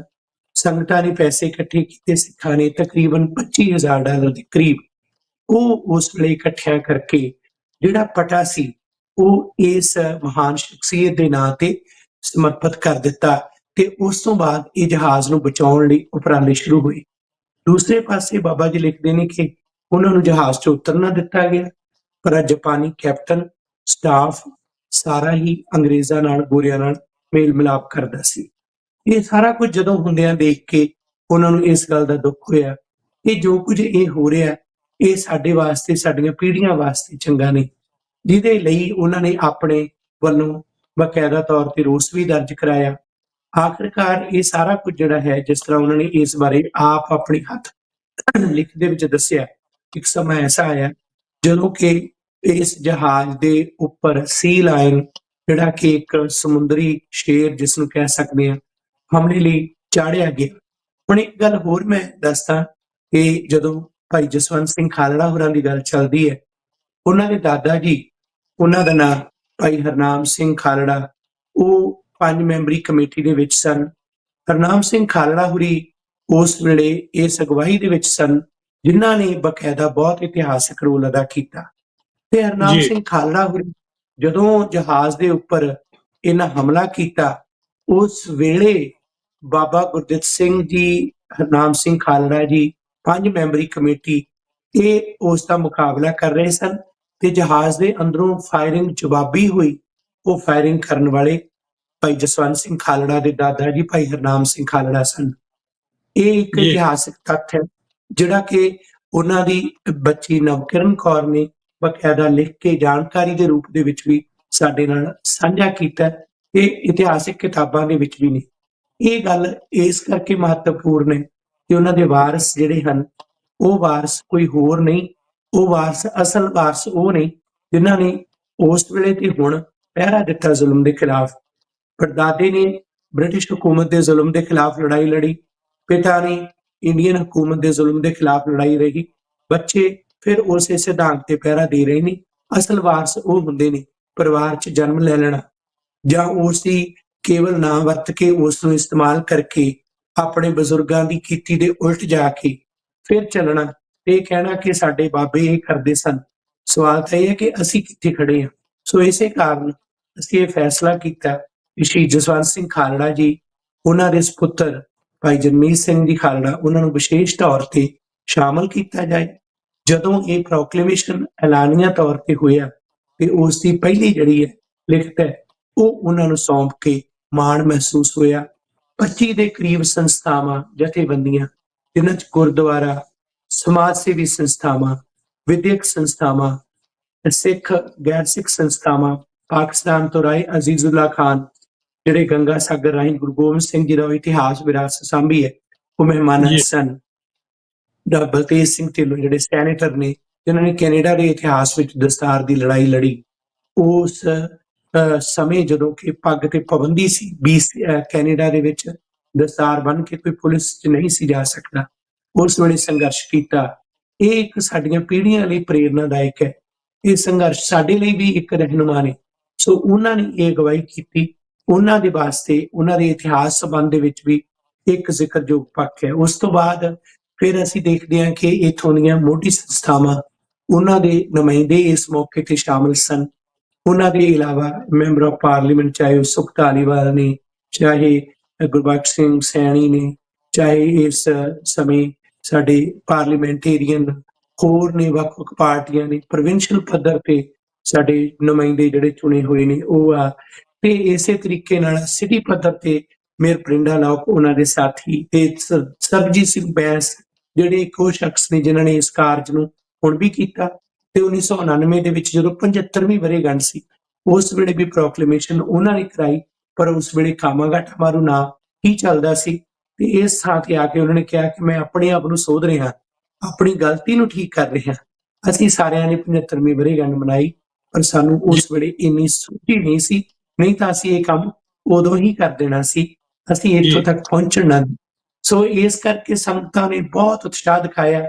ਪਰ ਕਿਤਾਬ ਦੀ ਜਿਹੜੀ ਤੁਸੀਂ ਗੱਲ ਕੀਤੀ ਹੈ, ਉਹਦੀ ਆਖਰੀ ਗੱਲ ਕਿ ਬਾਬਾ ਗੁਰਦਿੱਤ ਸਿੰਘ ਜੀ ਕਹਿੰਦੇ ਜਦੋਂ ਵਾਪਸੀ ਤੇ ਜਾ ਰਹੇ ਸਨ, ਫਿਰ ਜਿਹੜਾ ਕਾਮਾਗਾਟਾ ਮਾਰੂ ਸਟਾਫ ਸੀ ਕੰਪਨੀ ਦਾ, ਉਹਨਾਂ ਨੇ ਜੋ ਮੁਸਾਫਰਾਂ ਤੇ ਧੱਕਾ ਕੀਤਾ, ਜਦੋਂ ਤੁਸੀਂ ਕਿਤਾਬ ਪੜ੍ਹੋਗੇ ਤੁਹਾਨੂੰ ਲੱਗਣਾ ਕਿ ਅਸੀਂ ਇਸ ਕੰਪਨੀ ਦਾ ਨਾਂ ਲੋਕਾਂ ਦੇ ਵਿੱਚ ਮਸ਼ਹੂਰ ਕੀਤਾ, ਉਸ ਵਪਾਰਿਕ ਅਦਾਰੇ ਦਾ ਨਾਂ ਜਿਨ੍ਹਾਂ ਨੇ ਸਾਡੇ ਲੋਕਾਂ ਦੇ ਉੱਪਰ ਇੰਨਾ ਜ਼ਬਰ ਕੀਤਾ। ਜਦੋਂ ਬਜ-ਬਜ ਘਾਟ ਤੇ ਪਹੁੰਚੇ, ਬਾਬਾ ਜੀ ਨੇ ਇਹ ਕਿਹਾ ਕਿ ਤੁਹਾਡਾ ਜਿਹੜਾ ਇੰਨਾ ਪੈਸਾ ਜਿਹੜਾ ਤੁਸੀਂ ਲੈ ਚੁੱਕੇ ਸਾਡੇ ਤੋਂ, ਸਾਨੂੰ ਵੇਚ ਹੀ ਦਿਓ ਇਹ ਜਹਾਜ਼, ਅਸੀਂ ਖਰੀਦਣ ਵਾਸਤੇ ਤਿਆਰ ਹਾਂ, ਕਿਉਂਕਿ 60-70 ਹਜ਼ਾਰ ਡਾਲਰ ਨੂੰ ਉਸ ਵੇਲੇ ਜਹਾਜ਼ ਮਿਲ ਜਾਂਦਾ ਸੀ। ਲੇਕਿਨ ਉਸ ਵੇਲੇ ਦੀ ਕੰਪਨੀ ਨੇ ਇਸ ਤੋਂ ਕੋਰਾ ਇਨਕਾਰ ਕਰ ਦਿੱਤਾ। ਸੋ ਇਹ ਦੱਸਣ ਦਾ ਮਕਸਦ ਵੀ ਇਹ ਹੈ ਕਿ ਜਿਹੜੇ ਇਤਿਹਾਸ ਦੇ ਉਹ ਪੰਨੇ ਨੇ ਜਿਨ੍ਹਾਂ ਤੋਂ ਤੁਸੀਂ ਅਸੀਂ ਜਾਣੂ ਆ, ਅਸੀਂ ਇਹ ਸਮਝਦੇ ਹਾਂ ਕਿ ਇਸ ਮੀਡੀਆ ਦੇ ਮੰਚ ਰਾਹੀਂ ਅਸੀਂ ਉਹਨਾਂ ਲੋਕਾਂ ਤੱਕ ਵੀ ਪਹੁੰਚਾਈਏ ਜਿਹੜੇ ਬੜੇ ਇਮਾਨਦਾਰਾਨਾ ਢੰਗ ਨਾਲ ਭੁੱਲ ਕਰ ਰਹੇ ਨੇ, ਜਾਂ ਜਿਹੜੇ ਅਜੇ ਵੀ ਜਾਣੇ ਅਣਜਾਣੇ ਚ ਵਰਤਦੇ ਨੇ। ਸਾਡੇ ਗੁਰਦੁਆਰਾ, ਸਾਡੀਆਂ ਸਟੇਜਾਂ, ਸਾਡੇ ਅਸਥਾਨ, ਸਾਡੇ ਸੈਮੀਨਾਰ, ਜਿੱਥੇ ਸਿੱਖ ਸੋਚ ਵਾਲੇ ਵੀ ਨੇ, ਉਹ ਵੀ ਜਾਣੇ ਅਣਜਾਣੇ ਚ ਇਹ ਸ਼ਬਦ ਵਰਤਦੇ ਨੇ, ਕਿਉਂਕਿ ਉਹਨਾਂ ਦੇ ਜ਼ਿਹਨ ਦੇ ਵਿੱਚ ਇਹ ਸਭ ਕੁਝ ਜਾ ਚੁੱਕਿਆ। ਸੋ ਇਹ ਕੈਨੇਡਾ ਚ ਸਿੱਖਾਂ ਦੇ ਇਤਿਹਾਸ ਦੀ ਲੜੀ ਦਾ ਆਹ ਜਿਹੜਾ ਚੈਪਟਰ ਹੈ, ਇੱਕ ਐਸਾ ਗੌਰਵਮਈ ਵਿਰਸਾ ਜਿਸ ਨੂੰ ਅਸੀਂ ਦੁਖਾਂਤ ਨਹੀਂ ਕਹਿੰਦੇ, ਅਸੀਂ ਚੜ੍ਹਦੀ ਕਲਾ ਦਾ ਸਫ਼ਰ ਕਹਿੰਦੇ ਹਾਂ। ਅਸੀਂ ਇਹ ਵੀ ਕਹਿੰਦੇ ਹਾਂ ਕਿ ਗੁਰੂ ਨਾਨਕ ਜਹਾਜ਼ ਦੇ ਮੁਸਾਫਰ ਵਾਪਸ ਨਹੀਂ ਮੁੜੇ, ਮੌਜੂਦ ਨੇ ਤੁਹਾਡੇ ਸਾਡੇ ਰੂਪ ਦੇ ਵਿੱਚ। ਪਾਰਲੀਮੈਂਟ ਤੱਕ, ਮੈਂਬਰ ਆਫ ਲੈਜਿਸਲੇਟਿਵ ਅਸੈਂਬਲੀ ਤੱਕ, ਸਾਡੇ ਪ੍ਰੀਮੀਅਰ, ਸਾਡੇ ਮਿਨਿਸਟਰ ਜਾਂ ਵਕੀਲ, ਵਿਦਵਾਨ, ਚਿੰਤਕ, ਸਾਰੇ ਰੂਪਾਂ 'ਚੋਂ ਮੌਜੂਦ ਨੇ। ਸੋ ਇਹ ਇੱਕ ਮਾਣ ਵਾਲੀ ਗੱਲ ਹੈ ਜਿਸ ਤੇ ਸਾਨੂੰ ਫਖਰ ਹੋਣਾ ਚਾਹੀਦਾ ਹੈ ਜੀ। ਸੋ ਇਸ ਐਪੀਸੋਡ ਦੇ ਵਿੱਚ ਜਿਹੜਾ ਮੇਰਾ ਆਖਰੀ ਕੁਐਸਚਨ ਤੁਹਾਨੂੰ ਹੋਊਗਾ, ਬਾਕੀ ਗੱਲਬਾਤ ਆਪਾਂ ਅਗਲੇ ਪ੍ਰੋਗਰਾਮ ਦੇ ਵਿੱਚ ਵੀ ਕਰਾਂਗੇ। ਤੇ ਉਸ ਤੋਂ ਪਹਿਲਾਂ ਗੁਰਮਹਿੰਦਰ ਸਿੰਘ ਜੀ ਦਾ ਮੈਸੇਜ ਹੈ ਜੀ। ਵਾਹਿਗੁਰੂ ਜੀ, ਸਾਨੂੰ ਮਾਣ ਹੈ ਖਾਲਿਸਤਾਨੀ ਵੀਰਾਂ ਦੇ। ਵਾਹਿਗੁਰੂ ਜੀ ਕਾ ਖਾਲਸਾ, ਵਾਹਿਗੁਰੂ ਜੀ ਕੀ ਫਤਿਹ। ਖਾਲਿਸਤਾਨ ਜਿੰਦਾਬਾਦ। ਬਹੁਤ ਬਹੁਤ ਧੰਨਵਾਦ ਗੁਰਮਹਿੰਦਰ ਸਿੰਘ ਜੀ, ਤੁਸੀਂ ਹਰ ਰੋਜ਼ ਤਕਰੀਬਨ ਸਾਡੇ ਨਾਲ ਜੁੜੇ ਹੋ, ਹੌਸਲਾ ਅਫਜ਼ਾਈ ਕਰਦੇ ਹੋ। ਡਾਕਟਰ ਸਾਹਿਬ, ਮੇਰਾ ਜਿਹੜਾ ਆਖਰੀ ਕਿਉਰਿਓਸਿਟੀ ਦੇ ਵਿੱਚੋਂ ਸਵਾਲ ਨਿਕਲਦਾ, ਤੇ ਫਿਰ ਗੁਰੂ ਨਾਨਕ ਜਹਾਜ਼ ਦਾ ਕੀ ਬਣਿਆ ਉਹ ਜੀ। ਉਸ ਤੋਂ ਬਾਅਦ ਵੀ ਜਦੋਂ ਇਹ ਜਹਾਜ਼ ਜਿਹੜਾ 6 ਮਹੀਨੇ ਦਾ ਸਮਾਂ ਪੂਰਾ ਹੋਇਆ, ਉਸ ਤੋਂ ਬਾਅਦ ਕਲਕੱਤੇ ਤੋਂ ਕੰਪਨੀ ਨੇ, ਜਿਵੇਂ ਮੈਂ ਦੱਸਿਆ ਕਿ ਜਹਾਜ਼ ਜੋ ਵੇਚਣ ਦੀ ਪ੍ਰਪੋਜ਼ਲ ਸੀ ਬਾਬਾ ਗੁਰਦਿੱਤ ਸਿੰਘ ਜੀ, ਉਹਨਾਂ ਨੂੰ ਰੱਦ ਕਰ ਦਿੱਤਾ ਤੇ ਉਹ ਵਾਪਸ ਲੈ ਗਏ। 1914 ਤੋਂ ਬਾਅਦ ਇਹ ਜਹਾਜ਼ ਕਿਸੇ ਹੋਰ ਕੰਪਨੀ ਨੇ ਲੈ ਲਿਆ ਸੀ। ਉਹਨਾਂ ਨੇ ਇਹਦਾ ਨਾਂ ਜਿਹੜਾ ਹੈ ਗਿਆਨ ਮਾਰੂ ਰੱਖ ਦਿੱਤਾ। ਉਹ ਕੋਈ ਹੋਰ ਕੰਪਨੀ ਸੀ। ਹੁਣ ਮੈਂ ਇਹ ਵੀ ਸਵਾਲ ਕਰਦਾ ਕਿ ਹੁਣ ਉਹ ਨਾਂ ਰੱਖੋਗੇ ਤੁਸੀਂ ਜਿਹੜੇ ਇਸ ਨਾਂ ਦੇ ਮਗਰ ਪਏ ਹੋਏ ਨੇ, ਉਹ ਤਾਂ ਕਿਸੇ ਹੋਰ ਨੇ ਜਾ ਕੇ ਲੈ ਲਿਆ। ਤੇ ਫਿਰ 24 ਤੋਂ ਬਾਅਦ 26 ਤੱਕ ਇਹ ਜਹਾਜ਼ ਜਿਹੜਾ ਹੈ ਉਸ ਵੇਲੇ ਖਤਮ ਕਰ ਦਿੱਤਾ ਗਿਆ, ਕਿਉਂਕਿ ਯੋਗ ਨਹੀਂ ਸੀ ਸਵਾਰੀਆਂ ਦੀ। ਪਰ ਜਿਹੜੀ ਗੱਲ ਦੂਸਰੀ ਹੈ, ਜਿਹੜਾ ਸਵਾਲ ਤੁਸੀਂ ਕੀਤਾ ਕਿ ਇਸ ਗੱਲ ਦੇ ਵਿੱਚ ਇੱਕ ਸੰਦੇਸ਼ ਰੂਪ 'ਚ ਇਹ ਹੈ ਕਿ ਇਸ ਮੰਚ ਤੋਂ ਅੱਜ ਅਸੀਂ ਸੱਦਾ ਦਿੰਦੇ ਹਾਂ ਕਿ ਅਮਰੀਕਾ ਦੇ ਨਿਊਯਾਰਕ ਤੋਂ ਲੈ ਕੇ ਕੈਲੀਫੋਰਨੀਆ ਤੱਕ, ਬਾਕੀ ਸਾਰੇ ਥਾਵਾਂ ਤੱਕ ਜਿੱਥੇ ਵੀ ਸਾਡੇ ਅਦਾਰੇ ਨੇ, ਇਤਿਹਾਸਕਾਰ ਨੇ, ਯੂਨੀਵਰਸਿਟੀਆਂ ਨੇ, ਜਿੱਥੇ ਜਿੱਥੇ ਵੀ ਮੌਕਾ ਮਿਲਦਾ ਹੈ ਉੱਥੇ ਇਸ ਨੂੰ ਗੁਰੂ ਨਾਨਕ ਜਹਾਜ਼ ਪ੍ਰਾਇਮਰੀ ਨਾਮ ਕਰਵਾਇਆ ਜਾਏ। ਗੁਰੂ ਜੀ ਨਾਨਕ ਜਹਾਜ਼ ਦੇ ਨਾਂ ਤੇ ਸੋਧ ਕਰਾਈ ਜਾਏ। ਇਤਿਹਾਸਕਾਰ ਜਿਹੜੇ ਹਨ ਉਹਨਾਂ ਨਾਲ ਮੀਟਿੰਗਸ ਹੋਣ, ਉਹਨਾਂ ਨੂੰ ਬਕਾਇਦਾ ਇਸ ਗੱਲ ਲਈ ਦੱਸਿਆ ਜਾਏ। ਇਹ ਤੱਥ ਜਿੰਨੀ ਜਲਦੀ ਹੋ ਸਕੇ ਅਸੀਂ ਠੀਕ ਕਰਾਈਏ, ਕਿਉਂਕਿ 111 ਸਾਲ ਬਾਅਦ ਅਸੀਂ ਇਸ ਨੂੰ ਠੀਕ ਕਰਾਉਣ ਲਈ ਜਿੰਨਾ ਜ਼ਿਆਦਾ ਲੇਟ ਕਰਕੇ ਉਪਰਾਲਾ ਕੀਤਾ ਉਨਾ ਹੀ ਮੁਸ਼ਕਲ ਹੈ। ਕਿਉਂਕਿ ਜਦੋਂ ਇੱਕ ਮਾੜੀ ਚੀਜ਼ ਤੇ ਗਲਤ ਚੀਜ਼ ਐਸਟੈਬਲਿਸ਼ ਹੋ ਜਾਏ ਉਸ ਨੂੰ ਫਿਰ ਠੀਕ ਕਰਨਾ ਬੜਾ ਔਖਾ ਹੋ ਜਾਂਦਾ ਹੈ। ਇਹ ਇਸੇ ਕਾਰਨ ਹੀ ਅਸੀਂ ਕਹਿੰਦੇ ਹਾਂ ਕਿ ਜੋ ਪਹਿਲਾਂ ਪੇਸ਼ ਕਰੋ ਉਸ ਨੂੰ ਪੂਰੀ ਖੋਜ ਦੇ ਨਾਲ ਪੇਸ਼ ਕਰੋ, ਨਹੀਂ ਤਾਂ ਮਗਰੋਂ ਉਹਨੂੰ ਠੀਕ ਕਰਦੇ ਹੀ ਸਾਰੀ ਸ਼ਕਤੀ ਜ਼ਾਇਆ ਹੋ ਜਾਂਦੀ ਹੈ। ਜਿਵੇਂ ਕਿ ਹੁਣ ਜੀ ਲੋਕ ਉਹ ਝੂਠ ਨੂੰ ਸੱਚ ਮੰਨ ਰਹੇ ਨੇ ਤੇ ਸਾਨੂੰ ਕਈ ਵਾਰ ਸਵਾਲ ਕਰ ਰਹੇ ਨੇ ਜੀ ਇਹਦਾ ਨਾਮ ਬਦਲ ਦਿੱਤਾ, ਇਹਦਾ ਨਾ ਕੋਈ ਨਵਾਂ ਰੱਖ ਦਿੱਤਾ, ਇਹ ਨਾਮ ਕਿੱਥੋਂ ਆ ਗਿਆ? ਨਾ ਬਦਲਿਆ, ਨਾ ਨਵਾਂ ਰੱਖਿਆ, ਨਾ ਤਾਂ ਬਾਬਾ ਜੀ ਨੇ ਰੱਖਿਆ ਸੀ, ਜਿਹੜਾ ਕਿ ਜੀ ਬਦਲਿਆ ਸਾਡੇ ਲੋਕਾਂ ਨੇ, ਜਿਹੜੇ ਸਰਕਾਰਾਂ ਨੇ, ਜਿਹੜੇ ਯੂਨੀਵਰਸਿਟੀਆਂ 'ਚ ਬੈਠੇ ਨੇ, ਜਿਹੜੇ ਗੁਰਦੁਆਰਿਆਂ 'ਚ ਬੈਠੇ ਨੇ। ਦੇਖੋ ਖਾਲਸਾ ਦੀਵਾਨ ਸੁਸਾਇਟੀ ਵਰਗੀ ਸੰਸਥਾ ਜਿੱਥੇ ਗਦਰੀ ਬਾਬਿਆਂ ਦਾ ਇਤਿਹਾਸ ਲਿਖਿਆ ਗਿਆ, ਉੱਥੋਂ ਦੇ ਇੱਕ ਸੋਹਣ ਦਿਓ ਨਾਂ ਦਾ ਪ੍ਰਬੰਧਕ ਜਦੋਂ ਨਰਿੰਦਰ ਮੋਦੀ ਕੈਨੇਡਾ ਆਉਂਦੇ ਨੇ, ਸਵਾਗਤੀ ਟੀਮ ਦਾ ਉਹ ਅਗਵਾਈ ਕਰਦਾ ਬੰਦਾ, ਤੇ ਉਹ ਸਭ ਤੋਂ ਵੱਧ ਵਿਰੋਧ ਕਰ ਰਹੇ ਨੇ ਕਿ ਗੁਰੂ ਨਾਨਕ ਜਹਾਜ਼ ਕਿਉਂ ਕਹਿੰਦੇ ਨੇ। ਕਿਉਂ? ਜੀ ਕਿਉਂਕਿ ਉਹ ਇਸ ਗੱਲ ਤੇ ਬਸਿੱਧ ਨੇ ਕਿ ਜੋ ਅਸੀਂ ਕਹਿ ਦਿੱਤਾ ਉਹ ਬਦਲਿਆ ਜਾਊਗਾ। ਇਸੇ ਤਰੀਕੇ ਨਾਲ ਇੱਕ ਸੰਸਥਾ ਜਿਹੜੀ ਹੈ ਉਹਦੇ ਪ੍ਰਬੰਧਕਾਂ ਨੂੰ ਇਹ ਹੈ ਕਿ ਜੇ ਅਸੀਂ ਇਹ ਨਾਮ ਅਪਣਾ ਲਿਆ ਤਾਂ ਸਾਡਾ ਕੀਤਾ ਕੰਮ ਛੋਟਾ ਹੋ ਜਾਏਗਾ। ਸਾਨੂੰ ਹੈਰਾਨੀ ਹੈ ਕਿ ਇਸ ਤਰ੍ਹਾਂ ਦੀ ਸੋਚ ਕਿਉਂ? ਇਹ ਨਹੀਂ, ਸਾਨੂੰ ਇਸ ਵੇਲੇ ਖੁੱਲੇ ਮਨ ਨਾਲ ਇਸ ਗੱਲ ਨੂੰ ਅਪਣਾਉਣਾ ਚਾਹੀਦਾ ਹੈ ਤੇ ਜੋ ਸਾਡੇ ਬਜ਼ੁਰਗਾਂ ਨੇ ਸੰਘਰਸ਼ ਕੀਤਾ ਤੇ ਜਿਹੜੇ ਨਾਲ ਉਹਨਾਂ ਨੇ ਆਪਣੇ ਸਫ਼ਰ ਨੂੰ, ਆਪਣੀ ਇਸ ਜਰਨੀ ਨੂੰ ਨਾਂ ਦਿੱਤਾ ਗੁਰੂ ਨਾਨਕ ਜਹਾਜ਼ ਦਾ ਜਰਨੀ ਆਫ ਚੜ੍ਹਦੀ ਕਲਾ ਸਿਖਾਂਗੇ, ਚੜ੍ਹਦੀ ਕਲਾ ਦਾ ਸਫ਼ਰ, ਸਾਨੂੰ ਉਸੇ ਨਾਂ ਨਾਲ ਹੀ ਇਸ ਨੂੰ ਯਾਦ ਕਰਨਾ ਚਾਹੀਦਾ ਹੈ। ਜੀ ਸੋ ਡਾਕਟਰ ਸਾਹਿਬ ਬਹੁਤ ਬਹੁਤ ਧੰਨਵਾਦ ਤੁਹਾਡਾ। ਤੁਸੀਂ ਜਿਹੜਾ ਕੀਮਤੀ ਸਮੇਂ 'ਚੋਂ ਸਮਾਂ ਕੱਢ ਕੇ ਸਾਡੇ ਦਰਸ਼ਕਾਂ ਦੇ ਨਾਲ, ਸਾਡੇ ਨਾਲ ਆਪਣੇ ਵਿਚਾਰਾਂ ਦੀ ਸਾਂਝ ਪਾਉਂਦੇ ਹੋ, ਔਰ ਉਹ ਇਤਿਹਾਸ ਨੂੰ ਅਸੀਂ ਯਾਦ ਕਰ ਰਹੇ ਹਾਂ, ਸੁਰਜੀਤ ਕਰਨ ਦੀ ਕੋਸ਼ਿਸ਼ ਕਰ ਰਹੇ ਹਾਂ, ਜਿਹੜਾ ਕਿਤਾਬਾਂ ਦੇ ਵਿੱਚ ਕਿਸੇ ਹੋਰ ਰੂਪ ਦੇ ਵਿੱਚ ਗਵਾ ਦਿੱਤਾ ਗਿਆ। ਸੋ ਇਹ ਜਿਹੜੀ ਕੋਸ਼ਿਸ਼ ਆ ਕਿੰਨੀ ਕੁ ਸਫਲ ਹੁੰਦੀ ਹੈ ਇਹ ਸਾਡੇ ਦਰਸ਼ਕਾਂ ਨੇ, ਸਾਡੇ ਸਰੋਤਿਆਂ ਨੇ ਦੱਸਣਾ, ਪਰ ਇਹਨੂੰ ਬੂਰ ਜ਼ਰੂਰ ਜਿਹੜਾ ਪੈਣਾ ਸ਼ੁਰੂ ਹੋਇਆ, ਉਹਦੇ ਲਈ ਤੁਸੀਂ, ਤੁਹਾਡੀ ਸਾਰੀ ਟੀਮ ਜਿਹੜੀ ਆ ਉਹ ਵਧਾਈ ਦੀ ਪਾਤਰ ਆ। ਸੋ ਸਰੋਤਿਓ, ਅੱਜ ਦੇ ਪ੍ਰੋਗਰਾਮ ਦੇ ਵਿੱਚ ਇੰਨਾ ਹੀ। ਸੋ ਪ੍ਰੋਗਰਾਮ ਦੇ ਸਪਾਂਸਰ ਸਨ ਅਕਾਲ ਇੰਟਰਪ੍ਰੀਟਰ ਸਰਵਿਸਿਜ਼, ਸਾਡੀ ਆਪਣੀ ਫਰਮ ਆ। ਅਸੀਂ ਤੁਹਾਡੀ ਹੈਲਪ ਜਿਹੜੀ ਆ ਉਹ ਪੋਲੀਟੀਕਲ ਅਸਾਈਲਮ ਕੇਸਾਂ ਦੇ ਵਿੱਚ ਚੰਗੇ ਵਕੀਲਾਂ ਦੀ ਟੀਮ ਦੇ ਨਾਲ ਤੁਹਾਡੇ ਨਾਲ ਦੋ ਭਾਸ਼ੀਏ ਦਾ ਜਿਹੜਾ ਕੰਮ ਹੈਗਾ ਉਹ ਕਰਦੇ ਆ। ਕੋਈ ਵੀ ਇਮੀਗ੍ਰੇਸ਼ਨ ਦਾ ਕੰਮ ਆ ਤੇ ਜਾਂ ਕੋਈ ਤੁਹਾਡਾ ਕੋਈ ਪੇਪਰ ਵਰਕ ਆ ਫਿਲ ਕਰਨਾ, ਤੇ ਅਸੀਂ ਤੁਹਾਨੂੰ ਜਿਹੜੀ ਆ ਉਹ ਹੈਲਪ ਕਰ ਸਕਦੇ ਆ। ਉਹਦੇ ਵਿੱਚ ਸਾਨੂੰ ਕੰਟੈਕਟ ਕਰਨ ਦੇ ਲਈ 514 770 7465 ਜਾਂ ਅਕਾਲ services@hotmail.com ਤੇ ਸਾਨੂੰ ਸੰਪਰਕ ਕਰ ਸਕਦੇ ਹੋ। ਲਾਫਿਨਿਟੀ ਐਡਵੋਕੇਟਸ LLP, ਇਹਨਾਂ ਦੇ ਅਸੀਂ ਜਿਹੜੇ ਆ ਆਫਿਸ ਹੋਲਡਰ ਹੈਗੇ ਆ ਕਿਊਬਿਕ ਦੇ ਵਿੱਚ, ਔਰ ਇਹ ਜਿਹੜੀ ਲਾਫਿਨਿਟੀ ਐਡਵੋਕੇਟਸ LLP ਆ, ਇਹ ਲਾ ਫਰਮ ਹੈ ਜਿਹੜੀ ਤੁਹਾਨੂੰ ਫੈਮਿਲੀ ਡਿਸਪਿਊਟ, ਬਿਜ਼ਨਸ ਮੈਟਰ ਜਾਂ ਹੋਰ ਕਿਸੇ ਵੀ ਕਾਨੂੰਨੀ ਮੈਟਰ ਦੇ ਵਿੱਚ ਤੁਹਾਨੂੰ ਕਾਨੂੰਨੀ ਸੇਵਾਵਾਂ ਜਿਹੜੀਆਂ ਕੈਨੇਡਾ ਭਰ ਦੇ ਵਿੱਚ ਪ੍ਰੋਵਾਈਡ ਕਰਦੀ ਆ।